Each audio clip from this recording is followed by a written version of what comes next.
Hello everyone.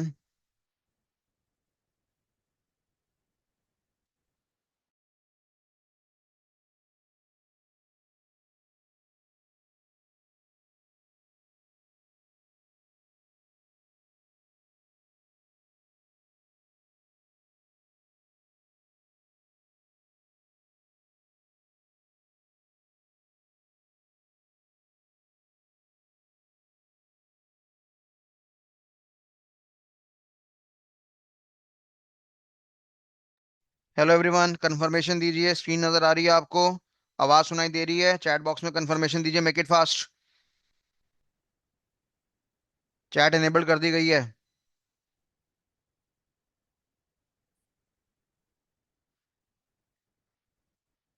अरे फटाफट दो ना सारे बच्चे मैसेज। क्या स्लो स्लो काम कर रहे हो?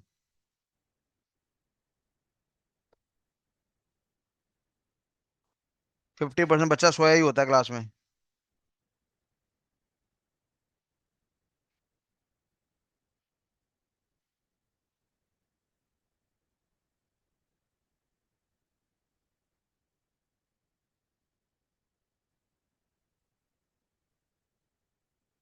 तो विपिन जी, इतनी लेट मैसेज अगर टाइप करोगे तो मैं क्या बोलूंगा? सोए हो ना आप लोग?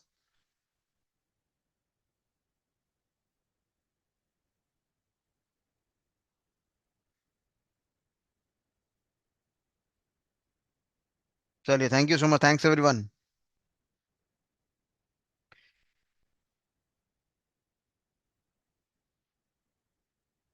स्टार्ट करते हैं क्लास।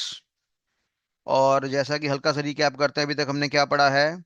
जिन बच्चों की आज पहली क्लास है, बेटा मैंने आपको 6 लेक्चर, 7 लेक्चर, 8 लेक्चर दे रखे हैं। उन लेक्चर्स को आप देखिए। फिर आप लाइव क्लासेस को ज्वाइन करिए। पर अगर आप क्लास में आ चुके हैं तो कोई बात नहीं, बैठिए, सुनिए। कुछ समझ में आपको आएगा, कुछ नहीं आएगा। क्योंकि जाहिर सी बात है, 8 क्लासेस आपकी निकल चुकी हैं। 8 क्लासेस का मतलब है मोटा मोटा 12 घंटे का लेक्चर आपका निकल चुका है। फिर भी क्योंकि अब आप यहाँ पे आ चुके हैं तो क्लास को सुन लीजिए। उसके बाद मैंने आपको लिंक दे रखा है। ठीक है नी? आप सभी बच्चों से रिक्वेस्ट है कि जो भी हमारा यूट्यूब का चैनल है उसको ज्वाइन कर लीजिए। कुछ वैल्यूएबल इंफॉर्मेशन आपको वहां पर भी दी जाएगी।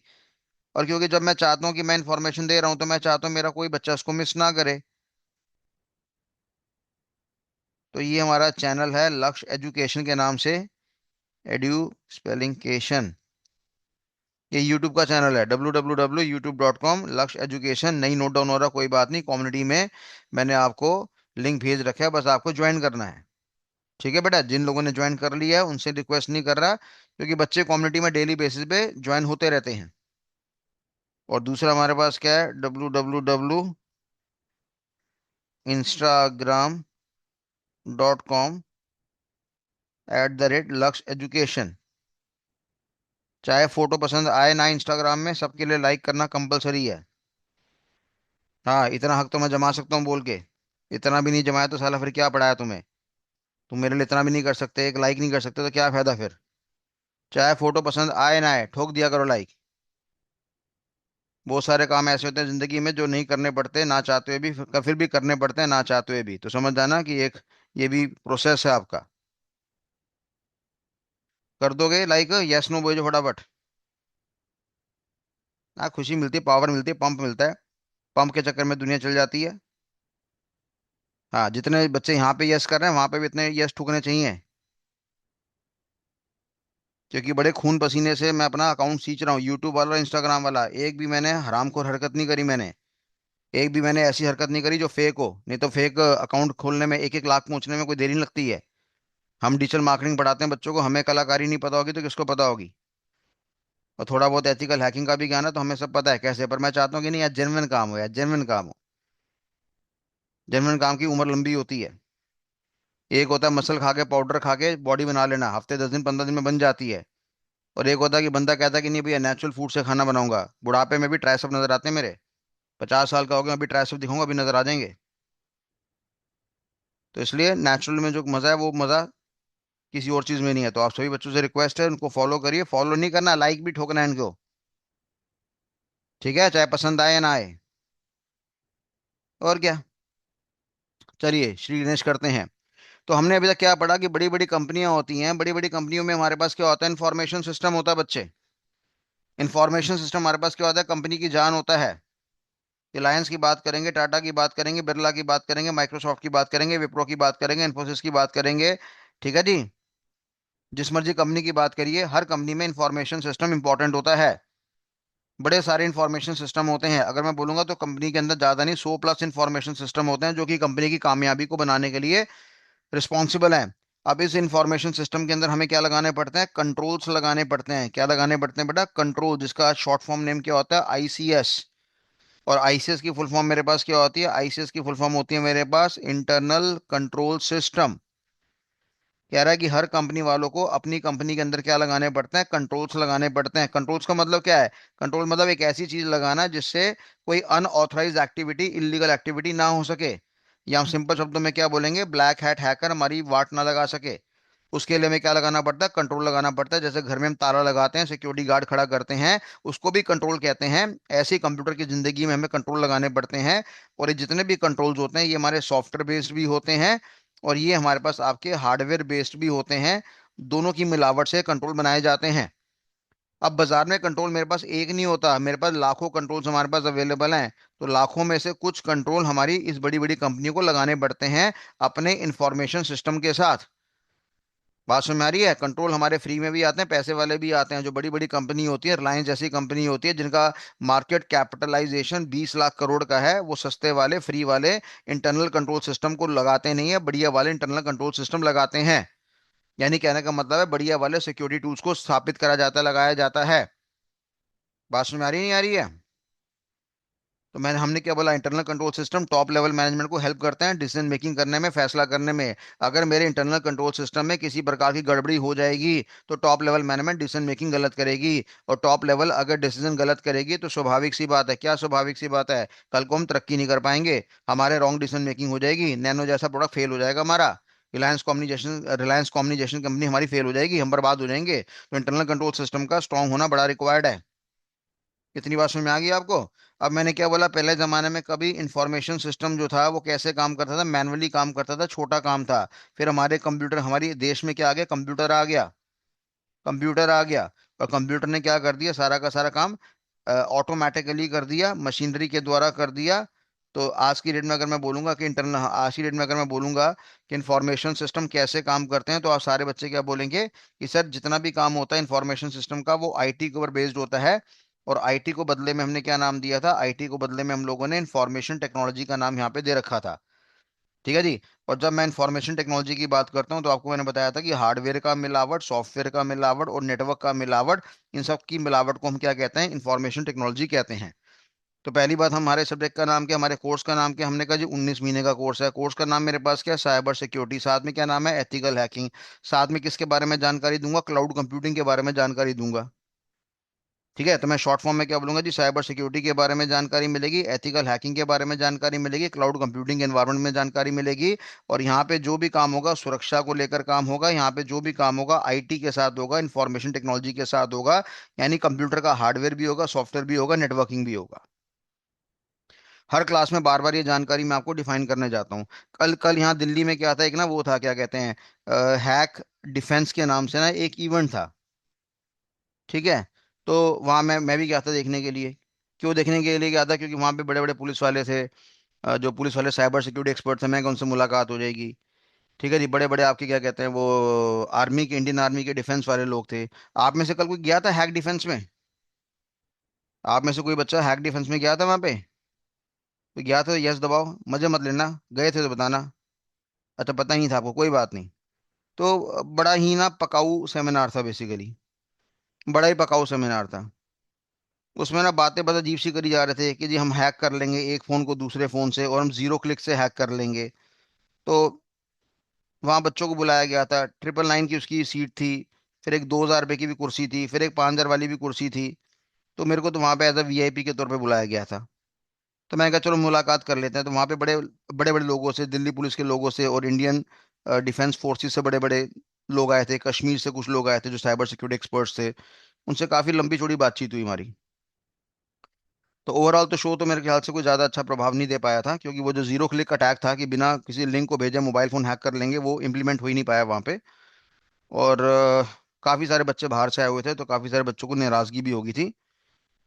तो इसलिए कामयाब नहीं हुआ।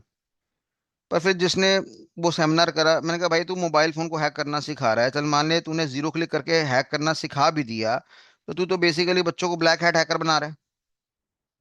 एक बात बताओ, मैं तुम्हें कह रहा हूँ कि आओ तुम्हें जीरो क्लिक करना सिखाता हूँ, ये दो नंबर दिए मैंने, एक नंबर ये दिया, एक नंबर ये दिया, अब क्या होगा कि मैं इस ये आपस में बातचीत करेंगे, मैं फोन में बातचीत सुन लूंगा, ये आपस में एसएमएस पास करेंगे, मैं एसएमएस देख लूंगा।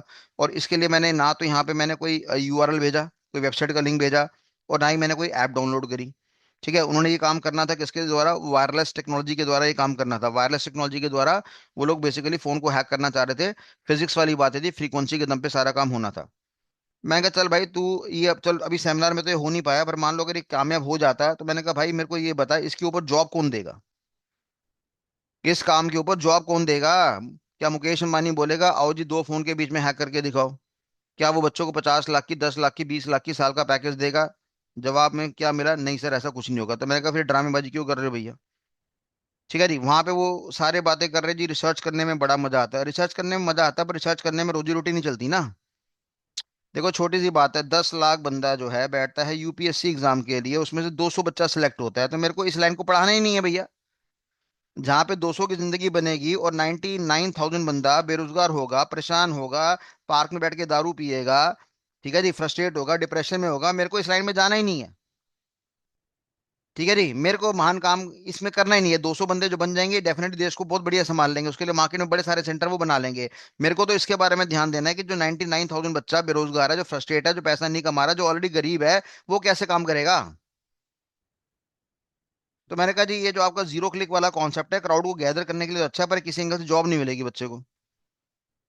तो मार्केट में तो हमारे पास क्या है, अगर मैं एनएससी की बात करूंगा, नेशनल स्टॉक एक्सचेंज की बात करूंगा, अगर मैं बॉम्बे स्टॉक एक्सचेंज की बात करूंगा, तो 8,500 कंपनीज है हमारे पास, जो कि जिनका शेयर, जिनकी लिस्टिंग है स्टॉक मार्केट में, जिनकी लिस्टिंग है, जो मोटा पैसा कमा रहे हैं, जिनके यहाँ पे सर्वर है, जिनके यहाँ पे राउटर है, जिनके यहाँ पे स्विचेस है, जिनके यहाँ पे फायरवॉल्स है, जिनके यहाँ पे डेटाबेस में एमएस सिस्टम है, जिनके यहाँ पे ऑपरेटिंग सिस्टम है, जिनके यहाँ पे वेब सर्वर है, डेटाबेस सर्वर है, ट्रांजैक्शन सर्वर है, फाइल सर्वर है, प्रॉक्सी सर्वर है, उन सबकी यूनिट्स को हमें क्या प्रोवाइड करना है, सुरक्षा प्रोवाइड करनी है। तो मैं तो उस पर ध्यान दूंगा, क्योंकि उसी में सारी की सारी जॉब है और उसी में हर बच्चे का घर चलेगा। ये फालतू वाले काम, ड्रामे वाले काम बाद में देख लेंगे भैया। बात समझ में आ रही है? तो R&D वाले बंदे को पास बड़ा पैसा मिलता है, कहाँ मिलता है पैसा? और दूसरी बात बताओ, अगर मान लो मेरे को पता है ये बंदा अल्लू है, ये बंदा टल्लू है, तो मैं इसका मोबाइल फोन हैक करके क्या करूंगा? अच्छा मेरे को पता चला ये मोदी साहब हैं, ये शाह साहब है, अमित शाह जी, ये अमित शाह जी, ये मोदी साहब हैं, तो मेरे को इनका फोन हैक करने में मजा भी आएगा। आप सभी जानते हैं मजा आएगा ना। पर एक बात बताओ, मोदी जी के पास जो फोन नंबर है, अमित शाह जी के पास जो फोन नंबर है, क्या बाजार में हलवा की तरह बट रहा है? जवाब दीजिए मेरे को, क्या बाजार में हलवे की तरह बट रहा है? नहीं ना। एक मिनट रुक जा, देखो वही साहब का फोन आ गया इंडियन आर्मी से, उनसे एक मिनट 2 मिनट बात कर लेंगे। नमस्कार सर। बस बढ़िया सर, फर्स्ट क्लास। अभी मैं सेशन ले रहा था, आप ही का डिस्कशन कर रहा था। मैं क्या, एक बड़े महान मित्र से हम मिले। नहीं नहीं कोई बात नहीं, बस मैं थोड़ा सा माफी चाहूंगा आपसे, भाई सेशन में ही हूँ, और मेरे को और 1 1.5 घंटा लगेगा फ्री होने में, फिर मैं कॉल बैक करता हूँ।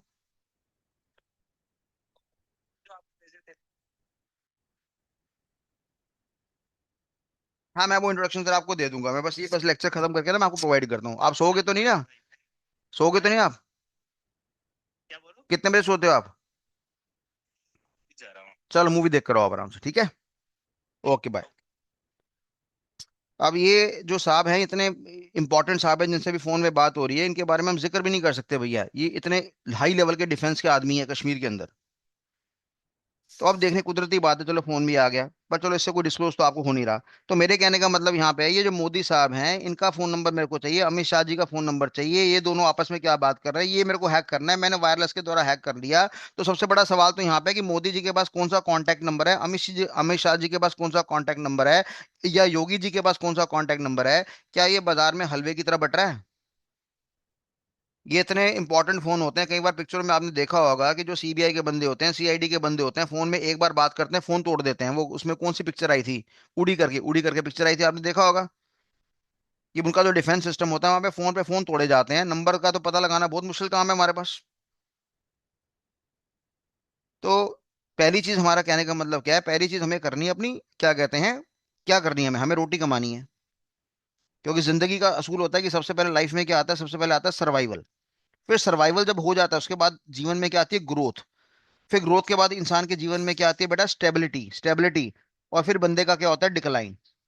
ये जिंदगी हमारी ऐसे चलती है कि सबसे पहले हमें क्या करना पड़ता है? घर का खर्चा पूरा करना पड़ता है, माँ बाप का खर्चा पूरा करना पड़ता है, किराए पूरे करने पड़ते हैं, घर चलाना पड़ता है। जब बंदे के पास सर्वाइवल हो जाता है कि ठीक है अभी ये खाने पीने के लिए बढ़िया सामान आ गया है, अब क्या करो? ग्रोथ करो, बिजनेस कर लो, मल्टीपल फ्रेंचाइजी खोल लो, ज्यादा पैसा कमा लो, ज्यादा जगह सर्विस प्रोवाइड कर लो। फिर जिंदगी में एक समय आता है कि जब सब ठहराव सा हो जाता है, रुक सा जाता है लाइफ में। फिर वहां तरक्की नहीं होती है क्योंकि हम अपने ऑप्टिमम लेवल पे पहुंच जाते हैं, और फिर वहां से हमारे पास क्या होता है? गिरावट होती है, ग्राफ हमारा गिर जाता है। यानी चाहे इंसान का बिजनेस हो, चाहे इंसान की जिंदगी हो, उसका जो ग्राफ है वो हमेशा ऐसे चलता है। यानी यहाँ पे उसका क्या होता है? सबसे पहले सर्वाइवल, फिर मेरे पास यहाँ पे बच्चे क्या होता है? ग्रोथ, उसके बाद मेरे पास क्या होता है? आपका स्टेबिलिटी, फिर मेरे पास क्या होता है बेटा? यहाँ पे डिक्लाइन। ये मेरे पास आपके चार लेवल होते हैं। बात समझ में आ रही नहीं आ रही? हमने कहा ये हमारे पास सर्वाइवल है, ये हमारे पास ग्रोथ है, ये हमारे पास स्टेबिलिटी, और ये मेरे पास क्या आपका डिक्लाइन है। यहाँ पे लाभ है, ये स्टेबिलिटी ठहराव लेवल है कि जहाँ पे हमें लगता है कि हम ऑप्टिमम लेवल पे पहुंच चुके हैं, एक्सट्रीम लेवल पे पहुंच चुके हैं। तो छोटा बच्चा पैदा होता है, फिर वो तरक्की करता है, फिर उसकी उम्र ठहराव में आ जाती है, फिर वो बुढ़ापे की तरफ जाता है, बीमारी लगती है, मर जाता है। अब वो शुगर से मरे, डायबिटीज से मरे, बीपी से मरे, जैसे मर्जी मरे। तो ये जो रिसर्च एंड डेवलपमेंट करने वाली हरकतें हैं, ये वो लोग हरकतें करते हैं जिनका पेट भरा होता है, जिनकी सेटलमेंट होती है। हर बंदा यहाँ पे काम नहीं कर सकता। समझ में आ रही बात? तो सबसे पहले हमें किसको संभालना है? हमें प्राइवेट लिमिटेड कंपनी को संभालना है, या हमें पब्लिक यानी सरकारी कंपनियों को संभालना है? क्योंकि इनका जो देश में योगदान है, जीडीपी रेशियो, ये बहुत बड़ी हाई है। हमारी जो देश की इकोनॉमी चलती है वो किसके दम पे चलती है? हमारी वो जो देश की इकोनॉमी चलती है वो जीडीपी के हिसाब से चलती है। अगर ये बड़ी बड़ी कंपनियां सेल परचेज करेंगे, प्रोडक्शन करेंगे, मैन्युफैक्चरिंग करेंगे, मार्केटिंग करेंगे, सर्विसेज प्रोवाइड करेंगे, तभी तो जीडीपी बढ़ेगा, तभी तो हम चाइना को बीट कर पाएंगे, अमेरिका को बीट कर पाएंगे। अभी हम चौथे नंबर पे हैं, जल्दी भगवान ने चाहता तो हम एक नंबर पे भी आ जाएंगे। हाँ, मैं ये मोबाइल फोन हैक करने से कामयाब नहीं कर पाऊंगा। बात समझ में आ रही है? बाजार में मोबाइल फोन को इतना हुआ बना रखा है, इतना हुआ बना रखा है जिसकी कोई हद ही नहीं है। एक आपने बहुत बड़ा नाम सुना होगा यूट्यूब में, अमित दुबे जी, उनसे मुलाकात हुई मेरी। बड़ा प्रेज करता हूँ मैं उनको, बड़ा अच्छा लगता है मेरे को, मजा आ गया देख के उनको। तो अमित दुबे जी से बात हुई, मैं कहा जी आपने पीछे बोला था कि आप बच्चों को क्या करेंगे, वो नौकरी वोकरी देंगे। तो मेरे बच्चे हैं, मैं उनको ट्रेंड कर रहा हूँ, आप नौकरी देंगे? कहते कपूर साहब लेके आ जाओ, मजा आ जाएगा। तो कल जो मैं वहां पे मीटिंग करके आया, मैं बड़े सारे एचआर वाले बंदों से मिला, पंकज यादव जी से मिला, सुमित रस्तोगी से मिला, मतलब मल्टी मल्टी कंपनी से मैं एचआर से मिला, और सबसे मैंने ये बोला कि मैं बच्चे तैयार कर रहा हूँ, और बच्चे मेरे धमाकेदार होंगे, इसकी गारंटी है, नौकरी दोगे? सब ने कहा जी बच्चे ला दो, बच्चों की बहुत कमी है, मार्केट में क्वालिटी वाला बच्चा अवेलेबल नहीं है, जितने सेंटर वाले बैठे हैं सब चोर बैठे हैं, बच्चों को कुछ आता ही नहीं है। मैंने कहा नहीं, मैं गारंटी देता हूँ जी मेरा बच्चा तूफान होगा, आप उसको जॉब दोगे? कहते बिल्कुल जॉब देंगे। अभी मैं वैसे आपकी जानकारी के लिए बता दूं, 10 से लेके 15 लड़के मेरे को इमीडिएट चाहिए, और जॉब है डिफेंस में, एयर डिफेंस की बात कर रहा हूँ मैं। हाँ, वहां पे जाना पड़ेगा, क्या नाम था यार, घर से बैठ के काम करना पड़ेगा, वर्क फ्रॉम होम करना पड़ेगा, और श्री गंगानगर, ये मेरे ख्याल से राजस्थान के अंदर है। हफ्ते महीने में 7 या 8 दिन आपको जाना पड़ेगा।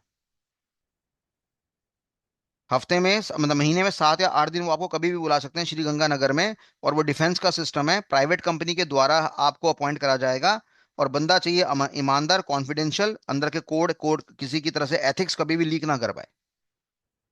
कल को अगर मैंने तुम्हें वहां पे जॉब पे लगा दिया, और मैं तुमसे पूछ रहा हूँ, मैं विकास को बोल रहा हूँ बेटा, यासिर बेटा मेरे को बताइए वहां पे डिफेंस में क्या करवाया है, तो खबरदार आपने मेरे को जानकारी नहीं देनी है, आपने क्या मेंटेन करनी है? कॉन्फिडेंशियलिटी, क्योंकि देश पहले, विकास कपूर बाद में। बात समझ में आ रही नहीं आ रही है? तो 10 से लेके 15 बच्चे आराम से प्लेस हो सकते हैं वहां पे, बड़े आराम से प्लेस हो सकते हैं, और घर बैठ के काम करना है। पर एक कंडीशन है भैया, अब तुम वहां पे असम में बैठे हो, या कलकत्ता में बैठे हो, या यूपी में बैठे हो, अगर तुम्हें वहां पे फोन आ गया कि आ जाओ जी, तो जाना पड़ेगा। उस समय आपने बोला जी यहाँ तो वैलेंटाइन डे है, यहाँ पे जी मेरे मेरे को घूमने फिरने जाना है, मेरे को गाँव जाना है, मेरे भाई की शादी है, तो वो इमीडिएटली उठा के बाहर फेंक देंगे। तो अभी 15 बच्चे तो मतलब कि आराम से इमीडिएटली प्लेस हो सकते हैं हमारे पास। स्टाइफंड क्या देते हैं वो डिपेंड करता है कि वो आपका इंटरव्यू कैसे निकलता है, वो 15,000 दें, 20,000 दें, 25,000 रुपये दें, जैसे मर्जी दें।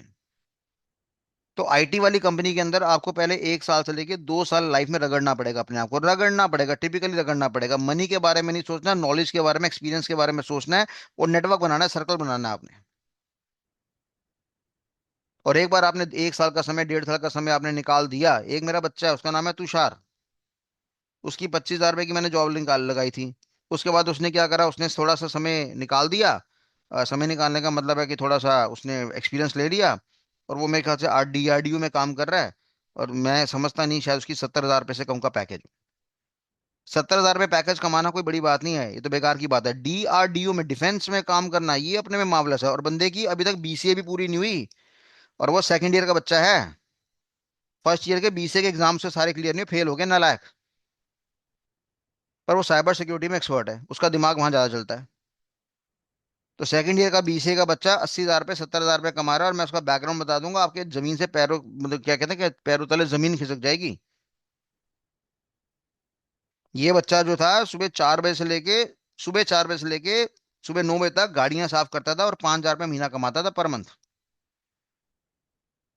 ऐसी डेडिकेशन थी इस बच्चे की, सुबह 4 बजे उठता था सर्दियों में और 9 बजे तक गाड़ियां साफ करता था, और किसी कंपनी के अंडर काम करता था, वो उसको 5,000 रुपये महीना देते थे।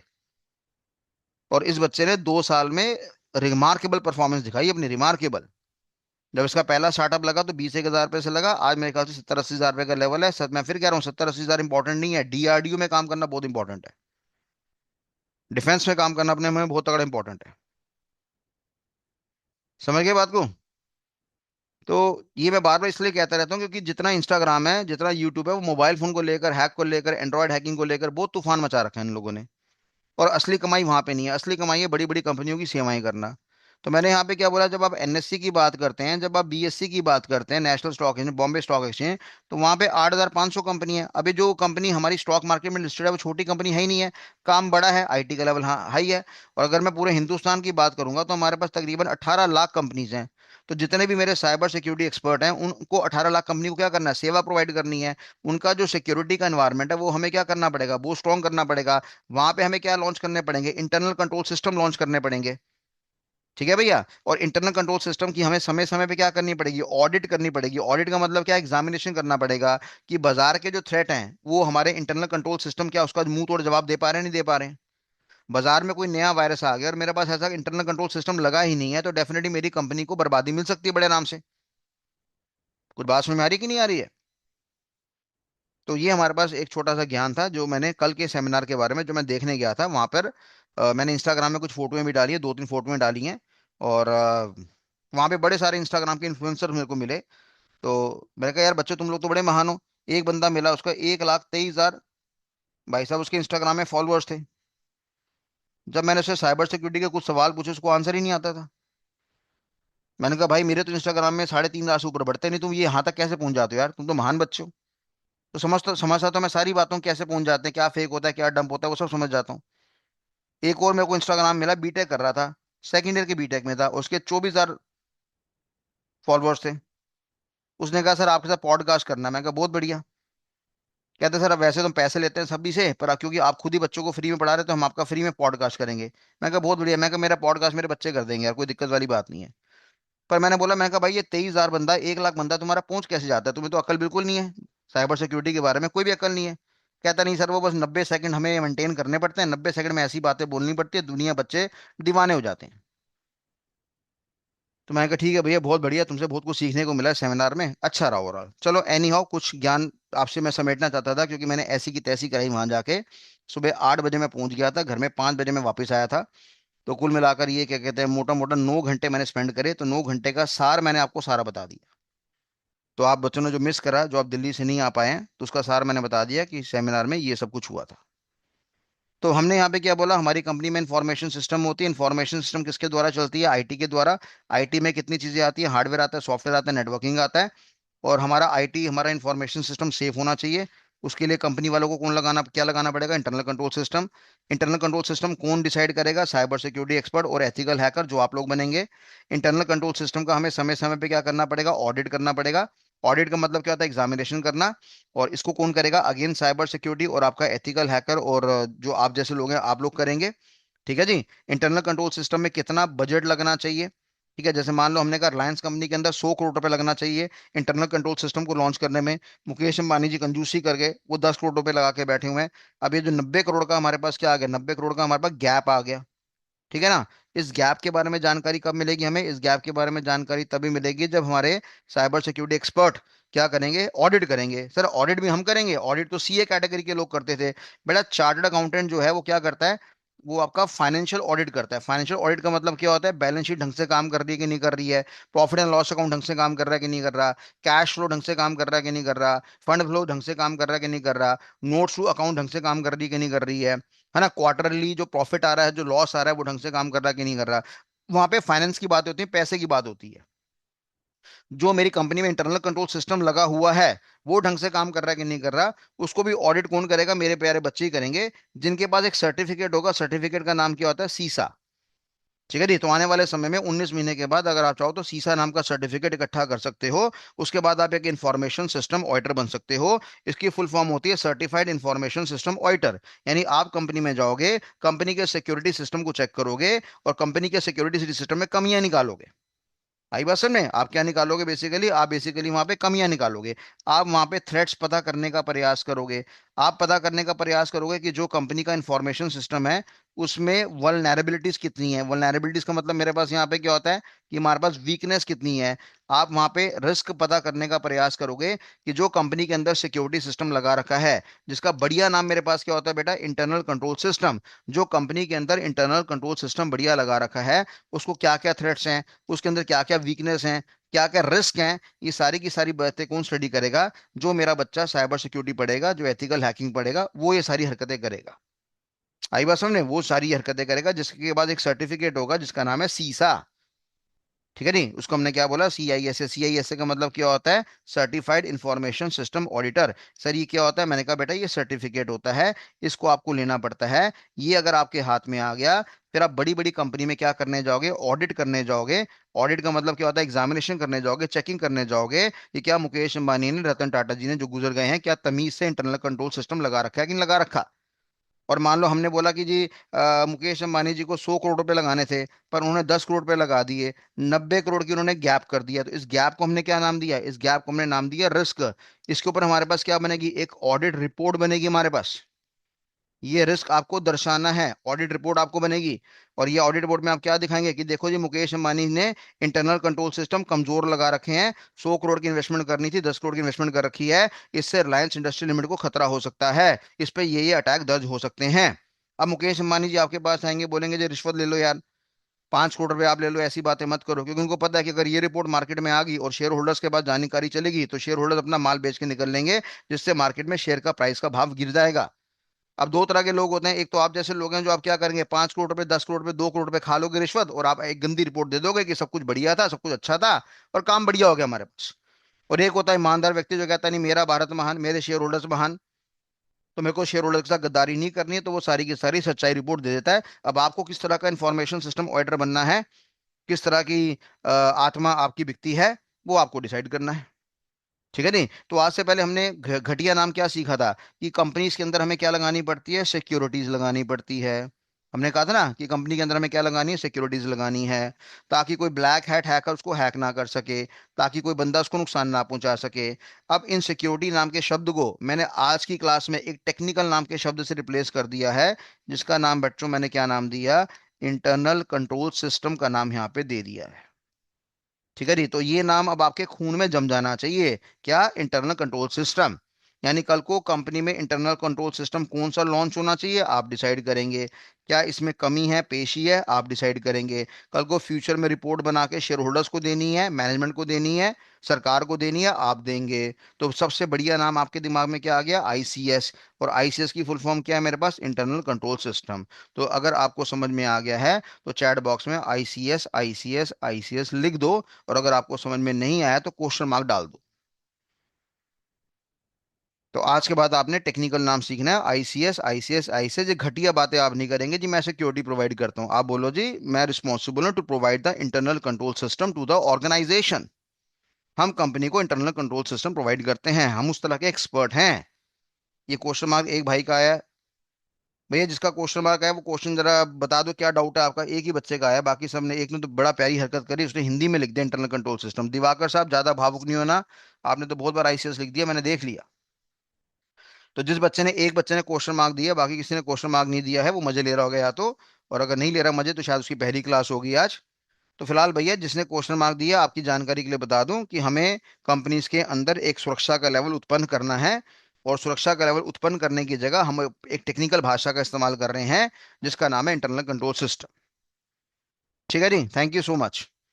तो ये जानकारी मैंने आपको दे दी है, और जो क्वेश्चन मार्क वाला बच्चा है, अगर भैया आपको नजर आ गया हो तो बता देना सर, ओके सर। क्योंकि देखो मेरी नजरें आप पे थी कि क्वेश्चन मार्क वाला कौन है। तो कृष्ण प्रसाद जी आप थे इसका मतलब, कृष्ण प्रसाद विश्वकर्मा। चलिए जी, ठीक है बच्चे, तो चलो हमने यहाँ पे क्या सीखा था फिर से रिकैप कर लेते हैं। सिर्फ 1 मिनट होल्ड करना बस। सर क्यों होल्ड करना, अभी बताता हूँ क्यों होल्ड करना, सिर्फ 1 मिनट के लिए होल्ड करना। और कैमरा भी है हाँ, ये होगी फोटो। हाँ, अभी तक हमारे पास हमारा रिकॉर्ड टूट गया। आज सबसे हाईएस्ट बच्चे क्लास लेने आए हैं, बहुत बढ़िया। चलिए बहुत बहुत धन्यवाद, थैंक यू सो मच। तो हमने यहाँ पे बोला हमारी कंपनी में क्या होता है, इंफॉर्मेशन सिस्टम होता है। हमें इंफॉर्मेशन सिस्टम में क्या होता है, इंफॉर्मेशन टेक्नोलॉजी होती है। टेक्नोलॉजी में कितने लोग होते हैं, कितनी चीज़ें होती है, हमने कहा हार्डवेयर होता है, सॉफ्टवेयर होता है, और साथ में नेटवर्किंग होता है। ठीक है जी।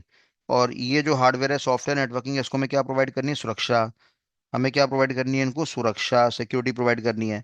सिक्योरिटी के लिए हम कंपनी में क्या लॉन्च करेंगे, आईसीएस। आईसीएस को मैंने क्या नाम दिया, इंटरनल कंट्रोल सिस्टम। ठीक है जी। अब आईसीएस कितने तरह के होते हैं, बड़े सारे होते हैं, 50 100 होते हैं भैया, हमारे पास 100 इंटरनल कंट्रोल सिस्टम होते हैं जो हम कंपनी में लॉन्च करते हैं। अब यहाँ पे बच्चों को ये नहीं पता होता कि कंपनी के अंदर हमें इंटरनल कंट्रोल सिस्टम कौन कौन से लॉन्च करने हैं, तो कंपनी में काम कैसे करेंगे। आई बात समझ में, तो हमें क्या करना पड़ता है, इंटरनल कंट्रोल सिस्टम लॉन्च करना होता है। तो यानी कि मैंने आपको ये इन्फॉर्मेशन दिया था कि इन्फॉर्मेशन टेक्नोलॉजी के अंदर हमें 3 चीजें समझनी पड़ेंगी, एक नाम हार्डवेयर होता है, एक नाम सॉफ्टवेयर होता है, और एक नाम बच्चों मेरे पास आपका नेटवर्क होता है। फिर आपको याद होगा मैंने बताया था कि सॉफ्टवेयर 3 तरह के होते हैं, जिसके अंदर हमने शॉर्ट फॉर्म क्या बनाया था आपका, गैस, जीएस, गैस। जी का मतलब क्या होता है, जनरल पर्पस। ए का मतलब क्या होता है, एप्लीकेशन। एस का मतलब मेरे पास क्या होता है, आपका सिस्टम। और जब मैं सिस्टम सॉफ्टवेयर की बात करूंगा तो मैंने आपको बताया था सिस्टम सॉफ्टवेयर वो सॉफ्टवेयर होता है जो हर कंप्यूटर सिस्टम के लिए कंपलसरी होता है। और ये 6 तरह के होते हैं, 6 तरह का नाम क्या आता है, डीपीएस का ओलू, डीपीएस का ओलू, आप सभी बच्चों को याद होगा। डी मतलब डायग्नोस्टिक रूटीन होता है, पी मतलब प्रोग्रामिंग लैंग्वेज होता है, एस मतलब सब रूटीन होता है, ओ का मतलब ऑपरेटिंग सिस्टम होता है, एल का मतलब लैंग्वेज ट्रांसलेटर होता है, और यू का मतलब यूटिलिटी रूटीन होता है। फिर आपको याद होगा मैंने बताया था कि लैंग्वेज ट्रांसलेटर के मुंह पे क्या लगा दी, हमने काई लगा दी। आज की डेट में कंपाइलर हम पढ़ चुके हैं, असेंबलर हम पढ़ चुके हैं। असेंबलर हमारा सेकंड जनरेशन लैंग्वेज में आया था, कंपाइलर हमारा थर्ड जनरेशन लैंग्वेज में आया था। यहाँ तक कि मैंने ये भी बता दिया था कि इंटरप्रेटर भी हमारा थर्ड जनरेशन लैंग्वेज में आता है। हालांकि मैंने इंटरप्रेटर की वर्किंग के बारे में अभी कोई जानकारी नहीं दी थी। मैंने कहा था वर्किंग के बारे में जानकारी आपको आने वाले समय में दूंगा। उसके बाद हम लोगों ने प्रोग्रामिंग लैंग्वेज का टॉपिक पढ़ा, हमने पढ़ा प्रोग्रामिंग लैंग्वेज कितने तरह की होती है, तो हमें बताया गया कि प्रोग्रामिंग लैंग्वेज हमारे पास जो है 5 तरह की होती है कायदे से। वो 5 तरह की कौन कौन सी थी, मैंने कहा था फर्स्ट जनरेशन लैंग्वेज हो गया, सेकंड जनरेशन लैंग्वेज हो गया, थर्ड जनरेशन लैंग्वेज हो गया, मेरे पास फोर्थ जनरेशन लैंग्वेज हो गया, फिफ्थ जनरेशन लैंग्वेज हो गया। ये 5 तरह की मेरे पास यहाँ पे क्या पढ़ी है, भाषाएं पढ़ी हैं। तो आपको याद होगा लास्ट क्लास में हम लोगों ने फर्स्ट जनरेशन लैंग्वेज को भी पढ़ लिया, सेकंड को भी पढ़ लिया, थर्ड को भी पढ़ लिया। और थर्ड के अंदर मेरे पास लैंग्वेज ट्रांसलेटर आता है, इंटरप्रेटर और कंपाइलर। ठीक है जी।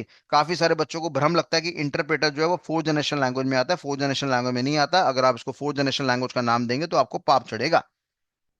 आई बात समझ में। तो कुल मिलाकर हमने ये जानकारी आपकी सारी की सारी पढ़ ली।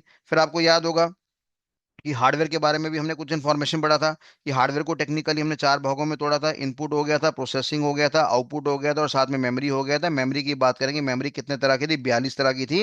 वो सारे के सारे मेमोरी के नाम मैंने आपको लिखवा दिए। ठीक है जी, सारे के साम नाम हमने किसके द्वारा लिखवा दिया, आपको मेमोरी के अंदर लिखवा दिए। प्रोसेसिंग की बात करेंगे, प्रोसेसिंग में कौन आता है, सीपीयू भैया आता है। सीपीयू को कितने पार्ट्स में तोड़ा गया था, 3 पार्ट्स में। शॉर्टकट क्या था हमारे पास, सीईआर, कार था हमारे पास। सी का मतलब क्या था, कंट्रोल यूनिट। ए का मतलब अर्थमेटिक लॉजिक यूनिट। और आर का मतलब क्या था मेरे पास, रजिस्टर। तो ये सारी जानकारी अभी तक मैं आपको समझा चुका हूँ, और मेरे ख्याल से आपको इन्फॉर्मेशन पता लग गई है। ठीक है जी, तो ये हमारा पूरा सार है। तकरीबन हमारी 8 क्लास निकल चुकी हैं, आज हमारी 9वीं क्लास है। 8 क्लास का पूरा सार मैंने आपको दे दिया। और बातों बातों में जो कल मैंने सेमिनार अटेंड करके मैं आया था उसके बारे में जानकारी दे दी। प्लस बातों बातों में मैंने एक नए नाम से आरंभ करा जिसका नाम है इंटरनल कंट्रोल सिस्टम। तो अब आप बढ़िया क्वालिटी वाले बच्चे बनने जा रहे हैं। तो मैं चाहता हूँ कि धीरे धीरे जितने ज्यादा टेक्निकल शब्दों का इस्तेमाल अपनी जिंदगी में आप करेंगे उतना आपके लिए बढ़िया रहेगा। ठीक है जी। घर में अगर मान लो किसी गेट पे ताला लगाना है तो बोलो मम्मी इंटरनल कंट्रोल सिस्टम लगाना, वो बात लगे मम्मी मुंह पे थप्पड़ मारेगी और कहेगी निकम्मे कैसी बातें कर रहा है, पर इसी बहाने आपको रिवीजन हो जाएगा। तो ये शब्द इतने जहन में डाल लो, इतने ज्यादा जहन में डाल लो कि आप कभी इसको जिंदगी में भूल ना पाओ। तो यानी फर्स्ट जनरेशन लैंग्वेज हमने पढ़ लिया, सेकंड पढ़ लिया, थर्ड पढ़ लिया। अब हम नेक्स्ट जनरेशन पढ़ने जा रहे हैं, जो कि बहुत बहुत बहुत बहुत बहुत बहुत बहुत बहुत इंपॉर्टेंट है साइबर सिक्योरिटी वाले आदमी के लिए, एथिकल हैकर के लिए, जिसका नाम है फोर्थ जनरेशन लैंग्वेज। तो यहां तक अगर आपको क्लियर है तो डी फॉर डी का नाम शब्द दबा दो, डी फॉर डन। हाँ, प्रोसीजर लैंग्वेज बता दिए बेटा, लास्ट क्लास में मैंने आपको बताया था बच्चे कि जब हम फोर्थ जनरेशन लैंग्वेज पढ़ेंगे तब आपको प्रोसीजर लैंग्वेज के बारे में जानकारी देंगे। तो बेटा एब्सेंट माइंड मत रहा करो, मैंने क्लास में आपको समझा दिया था।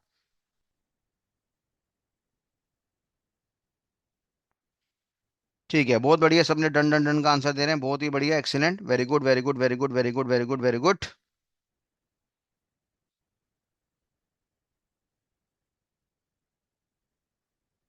नहीं कर सकता recap, Soman sir third generation cap recap नहीं कर सकता, क्लास में या तो एब्सेंट थे, आप सो रहे थे, दोनों में से एक काम आपका होगा। अर्जुन जी, अगर आप क्लास में नए हैं तो आपके चक्कर में मैं इतने सारे बच्चों का टाइम खराब नहीं कर सकता। आपको मैंने 8 लेक्चर भेज रखे हैं, उसको आप देखने का कष्ट करिए। पहले आपने 8 लेक्चर देखे नहीं, उनका बकायदा मैंने यूट्यूब का लिंक भेज रखा है। अगर आप इस तरह की नॉन सीरियसनेस वाली हरकतें करेंगे तो कोई फायदा नहीं है। साइबर सिक्योरिटी एक्सपर्ट बनना एक जिम्मेदारी का काम होता है।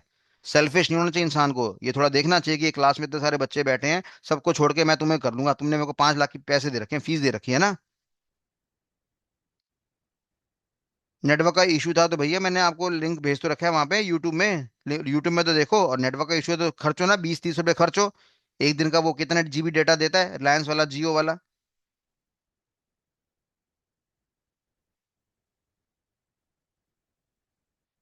हर्ष कुमार जी, अभी हम साइबर सिक्योरिटी पढ़ रहे हैं, आप कह रहे हो डिजिटल मार्केटिंग के बारे में बता दो यार, कैसे अजीब अजीब लोग हो यार। हाँ, 7वीं क्लास का इंद्रजीत जी लिंक इसलिए नहीं आया क्योंकि 7वीं क्लास हमने रिकॉर्ड करी ही नहीं थी। प्रशांत जी कह रहे हैं सर 19 रुपए से रिचार्ज हो जाता है, अब बेशक हम लोग 19 रुपए भी बचाएंगे तो बेटा मैं क्या करूंगा प्रशांत। नहीं प्रिंस जी, कह रहे हैं सर आप अपना कैमरा ऑन कर दीजिए, उससे क्लास में फोकस बढ़ जाता है। बात तो सही है, फोकस बढ़ जाता है, सही बात है। अभी कैमरा ऑन करने का मन नहीं है मेरा, और मैं थोड़ा रिलैक्स मूड में बैठा हूँ जरा। अर्जुन की तरह चिड़िया की आंख की तरफ देखो, चिड़िया की आंख मेरी जबान है, बस मेरी शक्ल नहीं है। चलो, यहाँ पे तो मेरे को लग रहा है सारे के सारे रिलायंस का कनेक्शन बेचने वाले बैठे हुए हैं, सालों सबको प्लान तक पता है। 49 रुपीज में 1 डे अनलिमिटेड, अमन चौधरी बताओ।